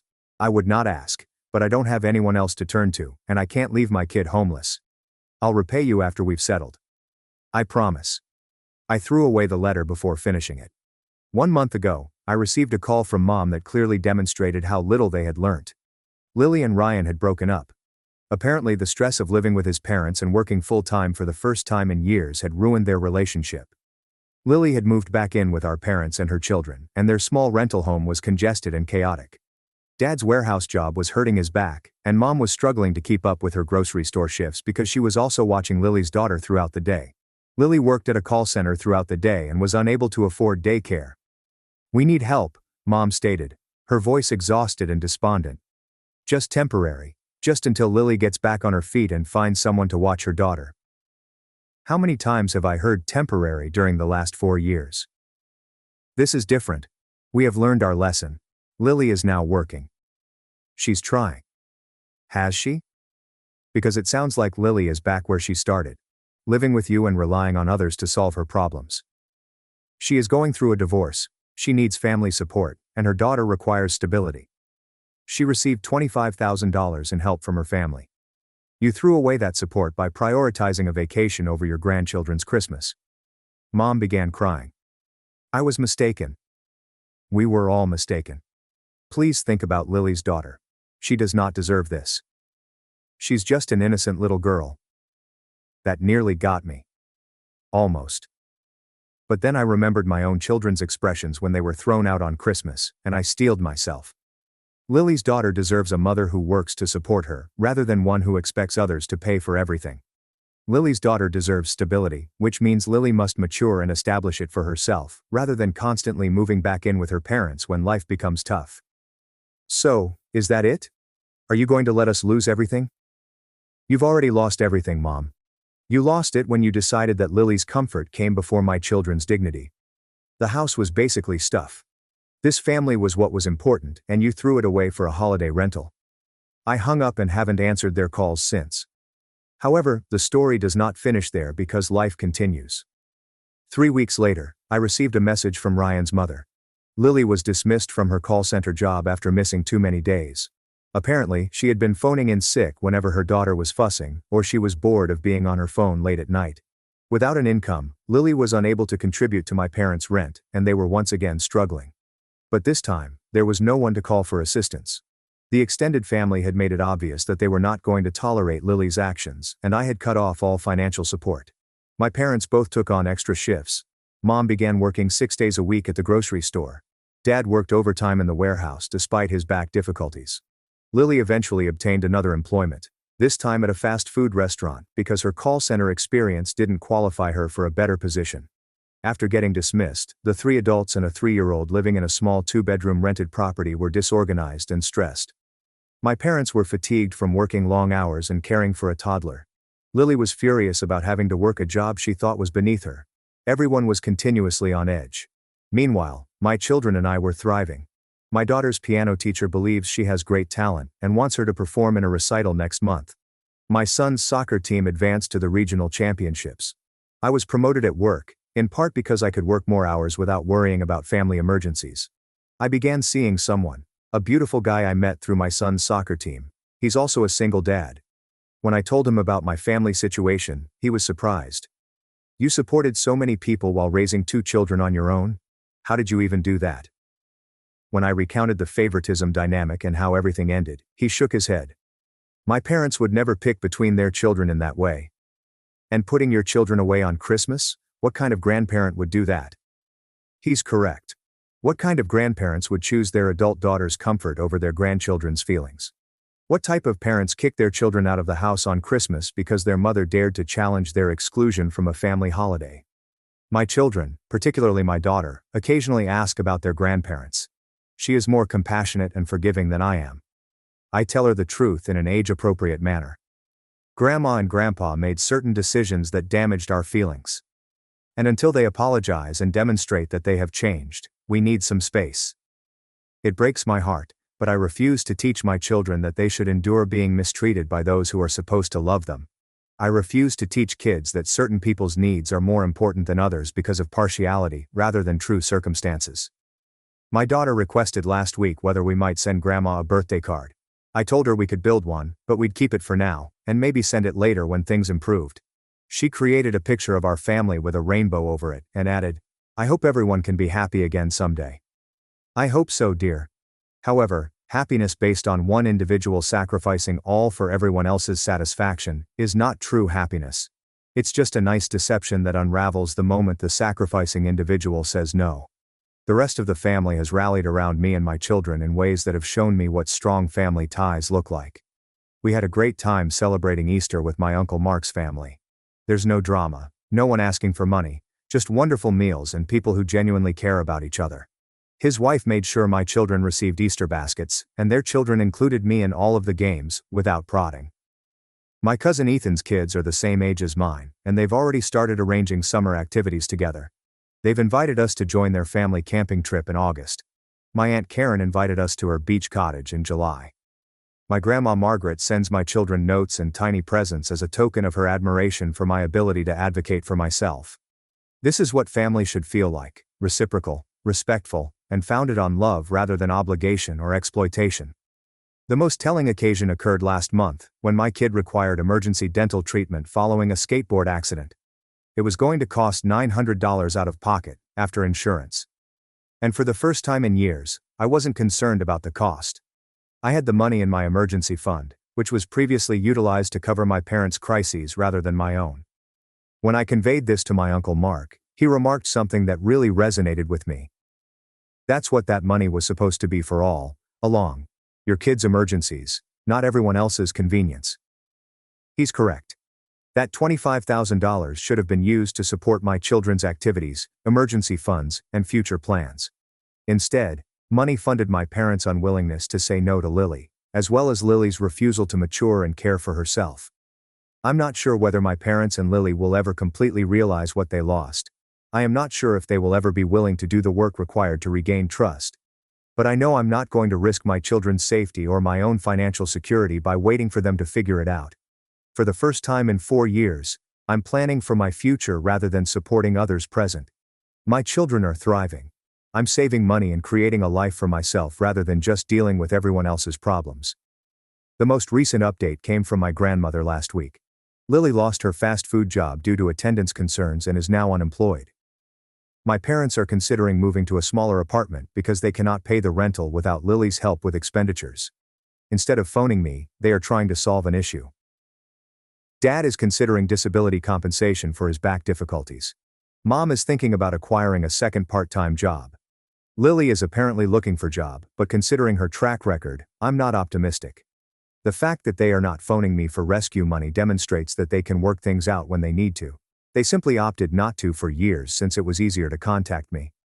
This Christmas, we'll be visiting my Uncle Mark's place. The kids are all quite enthusiastic.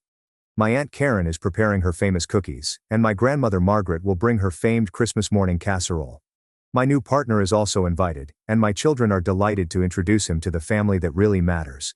It will be smaller than the Christmases I grew up with, but it will be full of people who want us there, people who value what we offer to the table rather than take it for granted.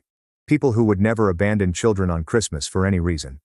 My daughter asked me yesterday if I thought Grandma and Grandpa would be unhappy without us for Christmas. I honestly informed her that I didn't know, but that people who make painful choices must live with the repercussions of those decisions. Maybe they'll learn to make better choices, she hoped. Perhaps they will, sweetie.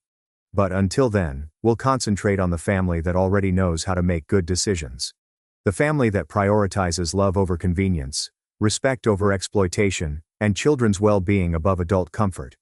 And that is worth more than $25,000 any day. The last irony. I was promoted last month and received a big raise.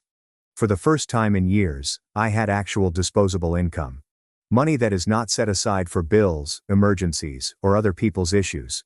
I'm using some of it to take my children on their summer vacation. Some of it is going towards their education money. Some of it is going toward piano lessons, soccer fees, and other typical children's activities that I couldn't afford when I was supporting half the family. And some of it is going into my personal emergency fund, since I learned the hard way that you can't take care of others until you take care of yourself first. My family taught me the lesson, but not in the way they intended.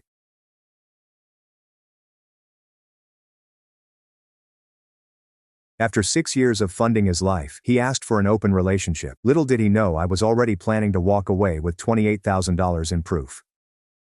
On our 7th anniversary, I was seated across from Victor when he pulled out a velvet box and tossed it across the table. Look, I'm willing to marry, but I need the flexibility to explore. There are so many lovely women out there, he added, and I need to have these experiences before I die. I gazed at the Tag Heuer on his wrist and his Louis Vuitton belt, all of which I had paid for while he was getting his. This is what Victor didn't know. I had spent our entire relationship lying to him. Victor was just somewhat ugly at best, and he has a tiny PP. Yes, you heard me correctly. 0.5 inches. But my love language is words of affirmation.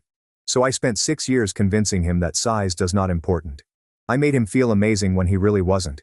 And now he really believed it. You know what? You're totally correct, I said. His head snapped upward. This is why I love you. You got it. He stretched over and squeezed my hand while staring at a woman going past our table. This is going to be great for us. I grinned back. He had no idea what was going to happen. Victor had changed completely inside a week. He bought a new cologne in 5 installments with Sophia. He'd sit on the couch next to me, scrolling through dating apps and showing me photographs of women. This one wants to meet up on Thursday, he said. You should try too. Oh wait. You're probably too shy for this lifestyle. I just nodded, for I was also looking for a prize. And after 3 weeks of Victor posting other females on his Instagram story, his mother finally texted me about the family cookout. You'll still come, won't you? His brother Maxim and I both want you there. I would not miss it, I said. And I intended it. Maxim was at the barbecue, grilling in a shirt he had most likely purchased himself. He smiled upon seeing me. That sincere smile made you feel like you were important. Hey, he said. I heard about the open relationship thing.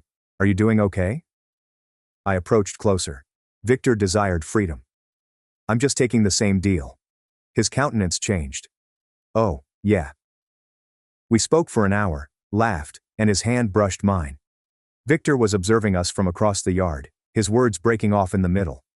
His mother approached and hugged me. I always thought you were too good for Victor anyway, she said. But here's the deal. While Victor was uploading club photographs and gathering phone numbers, his actual dates were not going well. He'd always come home early. Thursday night, get home by 9 o'clock. Friday night, the same thing. He was becoming quieter. The confidence was deteriorating. 3 weeks later, I was getting ready to go out when Victor entered our bedroom. Where are you going? His tone was odd and hesitant. I have a date.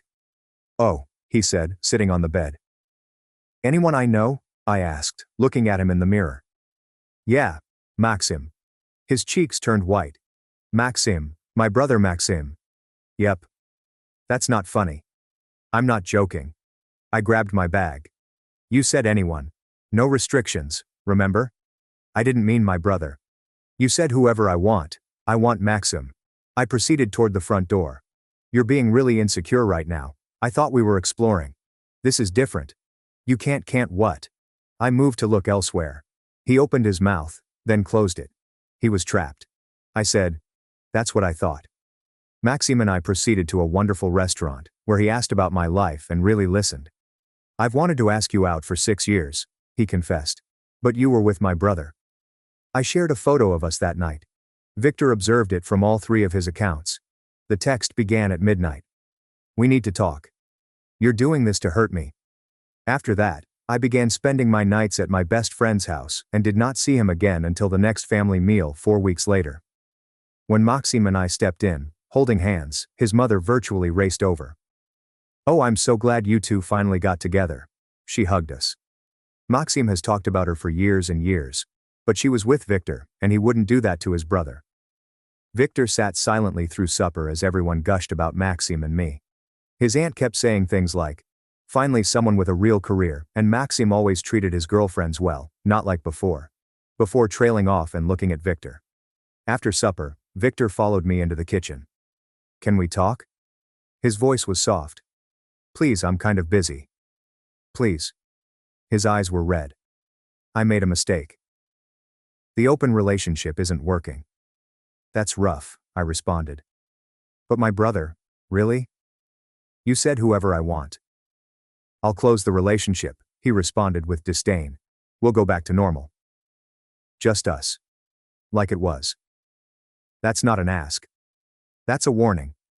I stared, unsure of what he meant. The way he gazed at me made my skin crawl.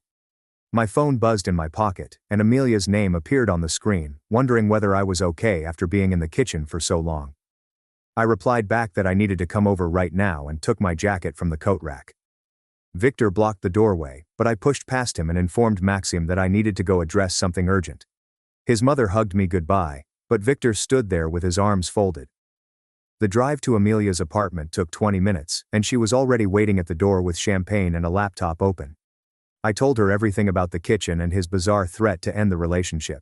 She started typing notes right away and said we wanted to document everything since it sounded like coercion. She opened up a new document and asked me to repeat his identical words as she entered them with timestamps. We saved screenshots of all of our text conversations over the last 3 weeks, including his messages about wanting an open relationship. Amelia said this was crucial evidence in case things became worse and that I should keep track of everything from now on. The following morning, I got up early and drove back to our apartment while Victor was at the gym. I looked through every drawer and folder, gathering receipts for the items I'd bought him over the years. The Tag Heuer receipt was in my jewelry box, where I had stored it after surprising him on his birthday. I received his Louis Vuitton belt receipt in my email, along with dozens of Nordstrom and Saks clothing orders. I discovered rent payments dating back 3 years that showed I'd paid 60% every month. Grocery receipts filled an entire shoebox because I had been buying all of our food for the past 3 years while he was between jobs. My credit card statement included restaurant bills, vacation expenses, and even his auto. I lay everything out on Amelia's dining table and used her insurance payments. Calculator to total it all up. The sum came to $28,000, which made me feel horrible. I photographed each receipt and transferred them to a cloud folder Amelia helped me construct. Then I texted Maxim, stating we wanted to discuss limits in his family situation. He responded promptly and suggested we meet for coffee that afternoon at a location near his office. When I arrived, he was already waiting, with my normal order ready. He listened as I described Victor's actions and said he understood if I wanted a break from his family drama. Maxim promised to help me with everything I needed and not to pressure me regarding family events. He also claimed that Victor had been contacting him non-stop, whining about me, but he wasn't responding. We decided to keep our connections separate from whatever was going on with his brother. Later that day, Victor shared a black and white photo of himself looking dejected, along with text about phony individuals revealing their true colors. I instantly snapped a screenshot and saved it to my evidence folder, without replying or liking it. Amelia came home from work and suggested I consult a lawyer about our shared lease and getting my money back. She had a buddy at a legal aid clinic who helped individuals in domestic issues and could meet with me later this week. I contacted and scheduled an appointment for Thursday morning. My phone buzzed with Victor's messages for 2 days straight. First, he wrote long pages on how much he loved me despite making mistakes. Then he sent angry texts about Maxim being a terrible brother who deceived him. I simply responded to practical issues, such as the power bill being due and requiring him to transfer his share. I sent short messages and screenshotted everything, including his reply. On Wednesday morning, Oliver from HR invited me into his office. Someone filed an anonymous complaint about my employment behavior, saying that I was creating a hostile environment. I said that my ex was bothering me and trying to make problems at work. Oliver took notes and stated that they take retaliation seriously and will conduct a thorough investigation of the complaint. He asked if I felt safe, and I responded yes, but I wanted it documented that this began after I broke my relationship with Victor. Thursday's appointment at the legal clinic went better than anticipated. The advisor reviewed all of my documents and receipts and carefully described my alternatives. She indicated I could go to small claims court to get the money back if it was a loan rather than a gift. She also detailed how to break out of the lease if Victor could not afford the apartment alone. We spent an hour creating a formal separation agreement that stated Victor could retain the physical presence, such as the watch and clothes, but he had to repay money for rent, groceries and bills, which were clearly loans to assist him. The deal allowed him 6 months to repay $20,000 in monthly installments. She stated this was generous because I could prove more, but it demonstrated that I was reasonable. That afternoon, I emailed the separation agreement to Victor's email address with the read receipt switched on. The email stated that he had 1 week to respond before I filed in small claims court for the whole sum. The read receipt proved that he opened it within 3 minutes, yet he did not respond for hours. Around 7 p.m., I was watching TV with Amelia when the buzzer for her apartment went off repeatedly. Someone was hitting every button in the building, attempting to get entry. Amelia checked her phone's security camera and saw Victor standing outside, frantically tapping buttons. My stomach sank. He must have obtained her address from my work directory, or something. Amelia asked me to be quiet while she walked to the intercom. Someone from upstairs had already buzzed him in, however. We heard footsteps climbing the stairs and then knocking on Amelia's door. "I know you're in there," Victor yelled, slamming the door so hard the frame shook. I took out my phone and began recording, while Amelia grabbed hers and called building security. He started banging and ranting about wanting to speak with me and how I was wrecking everything. He undoubtedly screamed about his sibling, his life, and how unfair this was. I kept taping everything as Amelia spoke with security on the phone. Within about 5 minutes, 2 security officers arrived, and we could hear them in the corridor telling Victor he needed to go. He began ranting at them about how I stole his brother, ruined his life, and turned everyone against him. The guards weren't having it and carried him to the elevator while he screamed. Amelia unlocked the door once they had him in the elevator, and we spoke with the guards. They gathered our statements about what transpired and informed us that he would be banned from the premises. One guard prepared official documentation about the incident and handed us copies. They warned if he returned, they'd call the cops right away. My phone was flooded with texts from Maxime wondering whether I was okay. Victor called him immediately after being ejected out, yelling about betrayal and threatening to tell their parents the truth about me. I replied Maxime back, saying that I was okay and had nothing to conceal, unlike his brother, who had been living off my money for years. Maxime claimed Victor sounded utterly insane on the phone, and he was concerned about what he might do next. I told him about the security issue and sent him the footage I recorded. The next morning, I received an Instagram message from someone named Elena Martinez. She had emailed screenshots of her text chat with Victor from when they were out. In the messages, he explained that he was basically single and in a dead relationship. She claimed that when they met, he couldn't perform at all and spent 20 minutes blaming it on stress from his bad relationship with me. I thanked her for reaching out and simply stated that we had been in the open relationship that he required. She was completely disgusted and claimed he had lied to her from the beginning. She offered to provide me a statement if I needed one for any legal reasons. I saved all of her screenshots in my evidence folder. That afternoon, Victor finally responded to the separation agreement. It was a long, bizarre email about how I had twisted him for years and turned his entire family against him. He said I was emotionally abusive and domineering, and that I plotted the entire thing to steal his brother. He refused to sign anything and asked that I leave the flat immediately because he needed his privacy. I forwarded it directly to my clinic lawyer acquaintance. She assisted me in writing a letter pointing out that I was the principal tenant on the lease and had been paying the majority of the rent for years. According to the documentation, I paid 60% of my rent each month, plus all utilities. We gave him 35 days to either find another place to live or accept the payment plan. She said that his email aided our case by demonstrating that he was irrational. That night, his mother called me crying. Victor had informed her that I had been emotionally abusing him for years, and she wasn't sure what to believe. I remained calm and informed her that I had proof of our whole connection, including all bank bills indicating how much money I had spent supporting him. She was silent for a long time before saying she wanted time to think about things. I could tell she was beginning to see through his falsehoods, but she didn't want to think her son had made everything up. 2 days later, I had my counseling appointment, which I had booked weeks before. The therapist inquired as to why I had remained with someone who did not value or contribute to my life. We talked about my childhood, and how my parents always made me feel as if I had to earn their affection by caring for others. She helped me recognize the pattern of wanting to be needed, and how Victor had used it against me. It was difficult to hear, but I knew she was correct. The session helped me realize why I had put up with so much for so long. Sophie called me later that week because Victor's payments had bounced. They had me listed as an emergency contact because he signed up for all of those payment plans. Every company he owed money to contacted me because his bank account was empty. I provided them his new phone number and completed the process of deleting myself from all of his accounts.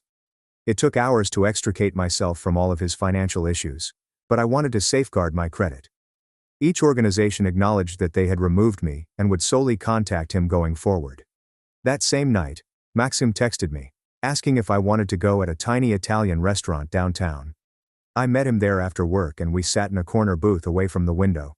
He bought us wine, and we initially discussed mundane topics such as his employment and my promotion possibilities.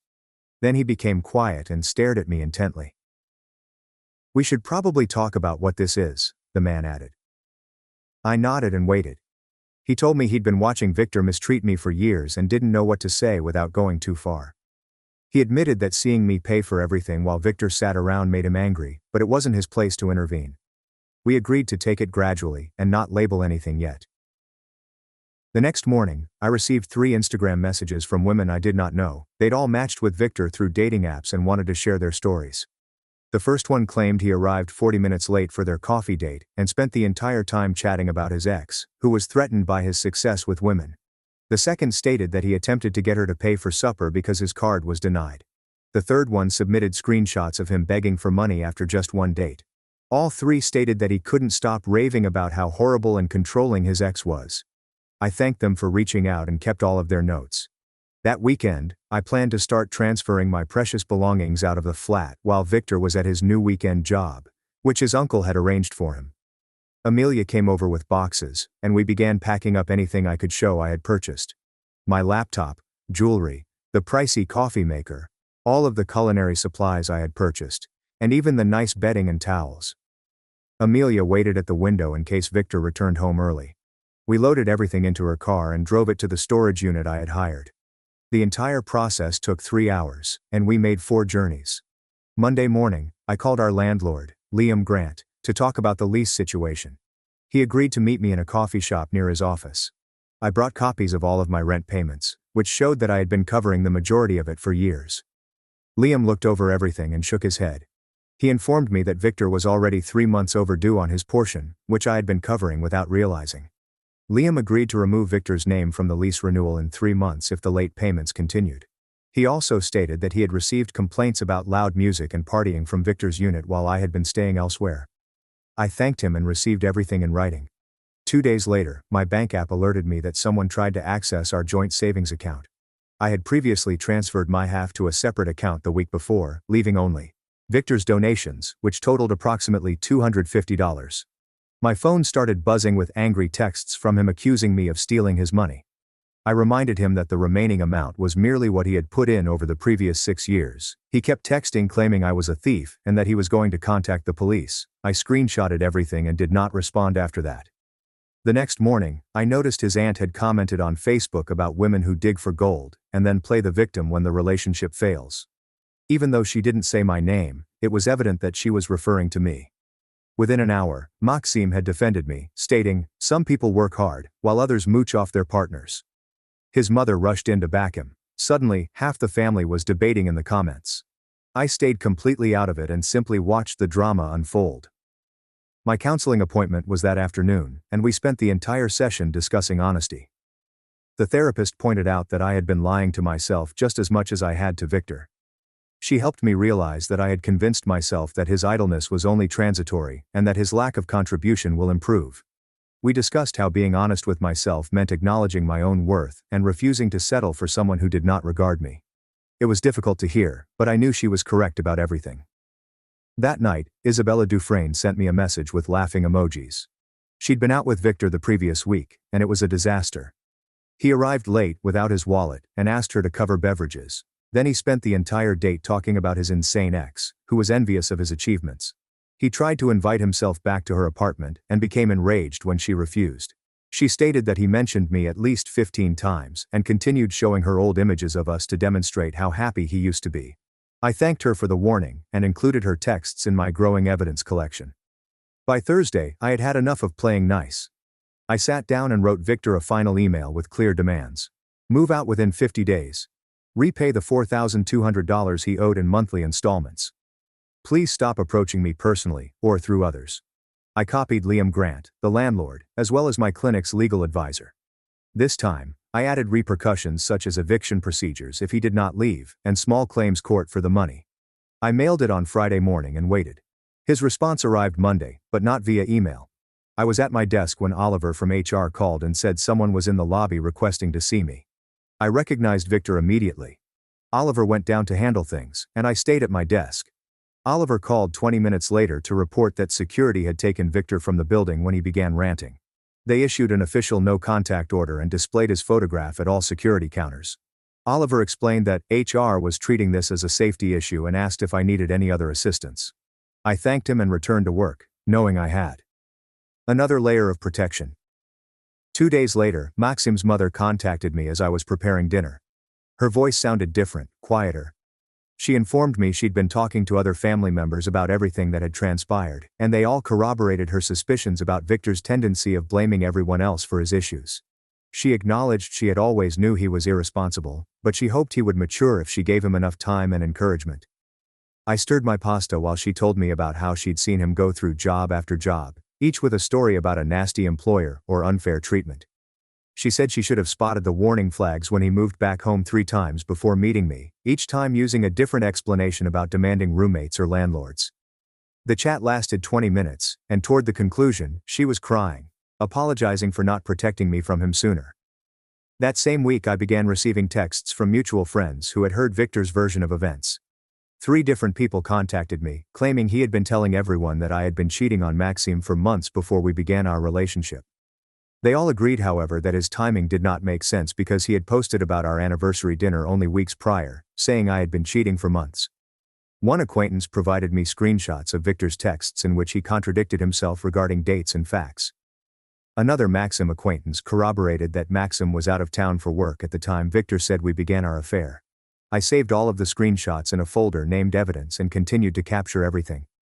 Nicolas Duval, the mediator, called me Thursday morning to set up a meeting at a downtown coffee shop for the following Monday. He stated that the process would be neutral and aimed at obtaining a fair agreement regarding the flat and finances. I agreed on the time and scheduled it in my calendar. On Monday, I arrived 15 minutes early, getting a coffee and examining my papers once again. Nicholas arrived on schedule, wearing a plain button-down shirt and carrying a leather folder. We shook hands, and he stated that we'd wait 10 minutes for Victor before commencing. Victor stepped in after 20 minutes, wearing the Louis Vuitton belt I had gotten him for his birthday and a luxury jacket I recognized from my credit card account 2 months before. He didn't apologize for arriving late. Instead, he sat down and immediately began moaning about having to meet at all. Nicholas remained calm and took out documents, saying that we wanted to negotiate the apartment contract and any shared financial commitments. Victor sank in his chair, admitting he couldn't afford the apartment alone because the rent was $2,800 per month, and his new work only paid him enough to cover only half of it. He stated he had been looking for a roommate, but no one wanted to move in with the lease already in my name. Nicholas took notes and suggested that we devise a payment plan that would give Victor 60 days to either find a way to take over the lease or vacate the apartment. Victor's face turned scarlet, and he began arguing that 60 days wasn't enough time. But Nicholas reminded him that was already generous, given that he hadn't paid rent in 2 months. I pulled out my folder and showed Nicholas the record of Victor's visits to my job and Amelia's apartment complex. I explained how security had to remove him from my office and how Amelia's building had banned him from the premises. Nicholas jotted down everything in his notes, being sure to include particular dates and hours. Victor suddenly became quiet and stopped disputing, his gaze flitting between me and Nicholas, as if he had just realized how much evidence I had gathered. Nicholas recommended we include a no-contact clause in the agreement, and Victor didn't protest this time. We spent another hour going over financial matters, with me producing bank documents that proved I had paid for practically everything during our relationship. Nicolas Duval determined Victor owed me over $10,500, but proposed we settle for $4,200 in monthly installments to make it more manageable. I consented because, honestly, all I wanted was to get this over with and regain my freedom without having to deal with judicial hearings that could last months. Victor signed the deal with shaky hands, pledging to leave within 50 days and pay me $450 per month for 10 months. Nicholas made copies for everyone, and explained that the agreement was legally binding and could be enforced in small claims court if needed. After the meeting, I called Maxime to give him an update, and we discussed our predicament. We both agreed that it would be best to wait until Victor had moved out before going public with our dating plans, in order to avoid turmoil and allow things to settle down. Maxime stated that he entirely understood, and would rather do things well than hurry into something that could bring additional complications. He pointed out that we had already waited 6 years, so a few more weeks wouldn't matter, demonstrating far more maturity than his brother ever did. Within days of signing the deal, Victor began advertising his designer stuff for sale online, along with sob tales about starting over after betrayal and rebuilding from scratch. I noticed the posts because common friends were sending me copies, but I did not interact or comment to any of them. He listed the Tag Heuer for half of what I bought for it, and the Louis Vuitton belt for 1/3 of its worth. Clearly desperate for quick cash, I concentrated on my own life, going to work, spending time with Amelia, and gradually regaining my sense of self without his lifeless weight weighing me down. Amelia arrived the following weekend with paint samples and furniture catalogs, anxious to help me regain my room. We spent Saturday painting the bedroom walls a light blue color that Victor had always considered excessively feminine. Sunday we rearranged all of the furniture, removing the ugly gaming chair he insisted on retaining in the living room, and replaced it with a reading nook I'd always wanted. We got rid of his old posters and the silly neon sign he bought for the kitchen that said, "Live, laugh, love." But paradoxically, by Sunday night, the flat looked radically different, as if a genuine adult lived there rather than a perennial teenager. Amelia assisted me with hanging new drapes and arranging my books on shelves that I had purchased but had never had place for. The entire apartment finally seemed like mine alone, rather than a compromise between what I desired and what he could accept. 2 weeks into the payment plan, my phone vibrated with a notice from my banking app indicating a $450 deposit. I reviewed the transaction information and saw it was from Victor, just on time for the first payment. I submitted the confirmation to my clinic's legal advisor, along with a brief acknowledgement of receipt, to keep things professional and documented. There was no personal contact between us, only business through official means. Exactly how it should have been from the start if I had been more cautious about protecting myself. 5 days later, I returned home from work to discover Victor's key on the kitchen counter, next to a folded piece of paper. The flat felt different, emptier, with spaces in the shelves where his belongings used to be. I took up the note and began reading about how I had damaged his life and family relationships. I crumpled it and threw it in the trash without finishing it. The locksmith arrived within an hour and changed all of the locks as I packed up the few items he had forgotten in a box. I texted him that his belongings will be on the curb tomorrow morning and banned his phone number again. That weekend, his mother called and asked if I would come to Sunday supper because she still considered me family. I thanked her, but said that I needed some alone time first. She understood and stated the invitation would be open whenever I was ready. 3 weeks later, I learned through mutual friends that Victor had returned to live with his parents. Apparently, he was now working at his uncle's construction company and telling everyone that he was taking time to figure himself out after our poisonous relationship. People who understood the true story simply rolled their eyes when they heard his rendition. Maxime texted me, asking if I wanted to try the Italian restaurant downtown we had discussed. We took a table by the window, and for the first time in weeks, I didn't peek over my shoulder. He made me laugh by recounting anecdotes about his coworkers and even inquired about my promotion at work. When the check arrived, he paid without making a fuss or expecting anything in return. Walking back to my car, I knew this was how normal felt. My counseling session that week concentrated on figuring out why I had lasted so long with someone who didn't value me. We talked about my patterns of desiring to be needed and how I equated being used with being loved. She made me see that my worth was not determined by what I could provide for others. I left feeling lighter than I had been in years. The following month, my banking app showed another $450 deposit from Victor. This time the memo field contained a note in which he apologized for allowing his ego to spoil something good. I took a screenshot for my records, but did not respond. He did not deserve my forgiveness or acknowledgement. The following weekend, Amelia surprised me by having a group of our friends around for what she dubbed my emancipation celebration. Everyone brought wine and food, and we gathered in my newly furnished living room and told stories.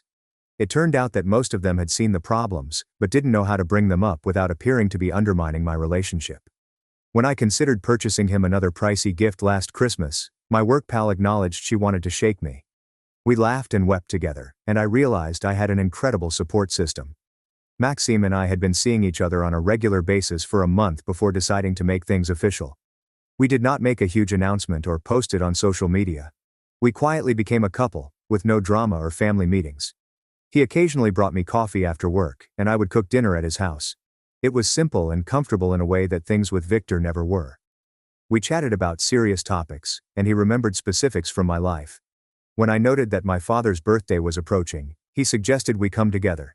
Victor's payments continued to arrive on time, and I documented them with my legal advisor. When the last payment arrived, my lawyer sent an email asking if we could meet for coffee to finalize the transaction. I informed my advisor that I was not interested in meeting and considered the situation closed. My closure was a new life without him to bring me down. 6 months after he moved out, I was at the grocery store with Maxime, picking up supplies for dinner. When I turned into the cereal aisle, Victor was comparing generic and store-brand prices. His fashionable attire were gone, replaced by tattered pants and a faded t-shirt. When he saw me, his face turned very red. He started saying something about how good I looked and asked how I was doing. I respectfully explained that I was okay and needed to finish shopping. He stood there with his basket of cheap groceries, and I went away feeling nothing but relief. Maxime was waiting in the next aisle, browsing for pasta sauce, and smiled when he noticed me. We completed shopping together, and he made fun of my strange fascination with specific olive oil brands. At the checkout, he insisted on paying even though it was my turn, claiming he wanted to treat me. Driving home, I reflected on how different things were from a year earlier. Back then, I was shopping for two while Victor waited at home swiping through dating apps. Now I had someone who contributed equally and valued what we had together. The flat felt more like home now, with my photographs on the walls and books on every shelf. Amelia assisted me with painting the kitchen a gentle yellow, which made the entire space feel warm. Even my plants were prospering now that I had the energy to care for them. Work was also going well since I wasn't worried about money or dealing with Victor's incessant drama. Oliver had suggested that another promotion would be coming soon, and I felt prepared this time. The weekend Maxime suggested we travel up to the mountains arrived 4 weeks later, and I packed my bag while admiring my organized closet, which now had space for only my belongings. We drove up the winding hills and stopped at a small roadside stand, where he bought us fresh apple cider without first verifying his money balance. At the cottage he'd rented, he took both of our bags inside and made a fire as I unloaded the groceries we'd bought together, splitting the bill without any strange financial anxiety. That night, as we sat on the deck looking at the stars, he informed me that he'd seen Victor mistreat me for years, but didn't know what to say without seeming like he was trying to split us up. He claimed he almost spoke up at Christmas 2 years ago, when Victor made me pay for his parents' gifts and then took credit for them. The next morning, we climbed to this waterfall, and he held my hand to aid me over the rocks, even though I didn't need it. On Monday morning, Oliver summoned me into his office and said the promotion paperwork was ready if I still wanted it. My new salary was nearly double what I was earning previously, and Oliver said I should have gotten it years ago, but I appeared too stressed and distracted to handle the added duty. The first thing I did was change my direct deposit information to my new savings account, which had no one else's name on it. My staff threw me a small celebratory lunch 3 weeks into my new job, and everyone kept commenting on how much calmer and more focused I appeared to be lately. My birthday was 2 months later, and Maxime's mother gave me a card with pressed flowers inside and a note about how she had never seen Maxime so happy in his life. She mentioned at the bottom that Victor had begun treatment and was working on his difficulties, which made me feel strangely relieved that he was finally dealing with his problems, rather than making them mine. My apartment search began in the spring when my lease renewal came around, and I realized I could actually afford something beautiful in a better neighborhood closer to work. Maxime accompanied me on my property search, and on the third viewing, we discovered this wonderful one-bedroom with large windows and true closet space. The landlord ran my credit and approved me right away, because my score had increased without Victor's late payments dragging it down. Maxime arrived at 7 a.m. on Saturday with boxes and packing tape to assist with the move. We moved everything into the truck he had rented, and by midday, we were seated on my new living room floor, eating Chinese food straight out of the containers. Amelia came over that afternoon with a plant and a bottle of wine to celebrate my new house, which was entirely mine. Setting up my home office in the spare corner felt great, knowing I could finally work from home without Victor interrupting to ask for money or attention. When I checked my balance 6 months after Victor moved out, my bank app revealed something incredible. Actual savings were growing for the first time in years. I created an investment account that week and made my first deposit. I am truly thrilled about planning for retirement and even owning my own home someday. After I stated that I had recently left a financially draining relationship, the financial advisor at my bank told me that I was in excellent health for someone my age. Planning my first dinner party in my new apartment felt very grown up, and Amelia assisted me in selecting serving plates from the thrift store. Maxim and I cooked together on the day of the party. He handled the main course, while I prepared the sides and dessert from scratch. Around 7 p.m., our friends began to arrive, bringing wine or flowers and commenting on how pleased and comfortable I looked. Amelia grabbed me aside in the kitchen and told me she'd never seen me so light and free, as if I'd finally realized who I was meant to be all along. Someone took a group shot that night, and when I looked at it later, I couldn't identify myself because I was smiling naturally, rather than pushing it. Maxim booked appointments at this beautiful downtown restaurant when the one-year anniversary of his dinner with Victor arrived faster than intended. He wore a suit he bought himself, and picked me up with flowers he handpicked because he knew I preferred tulips over roses. Throughout dinner, he continued fumbling with something in his pocket before standing up and getting down on one knee right there in the restaurant. The ring he pulled out wasn't enormous or spectacular, but it was perfectly my style, and he'd saved for it without using credit or asking anyone for help. He discussed creating something real together based on respect and teamwork, as well as being equals in all aspects. My hands shook as he slid the ring on my finger, and everyone in the restaurant began clapping as I replied yes repeatedly. We called his mother from the car, and she shed happy tears, stating she had hoped for this from the day she met me. Looking at Maxim as he drove us home, I realized this was what true love felt like. Genuine respect and honesty, not falsehoods or financial reliance. And that concludes today's breakdown. Hopefully, it provided you something useful to think about, rather than just a narrative to pass the time. If even one section resonated with you, that's a win.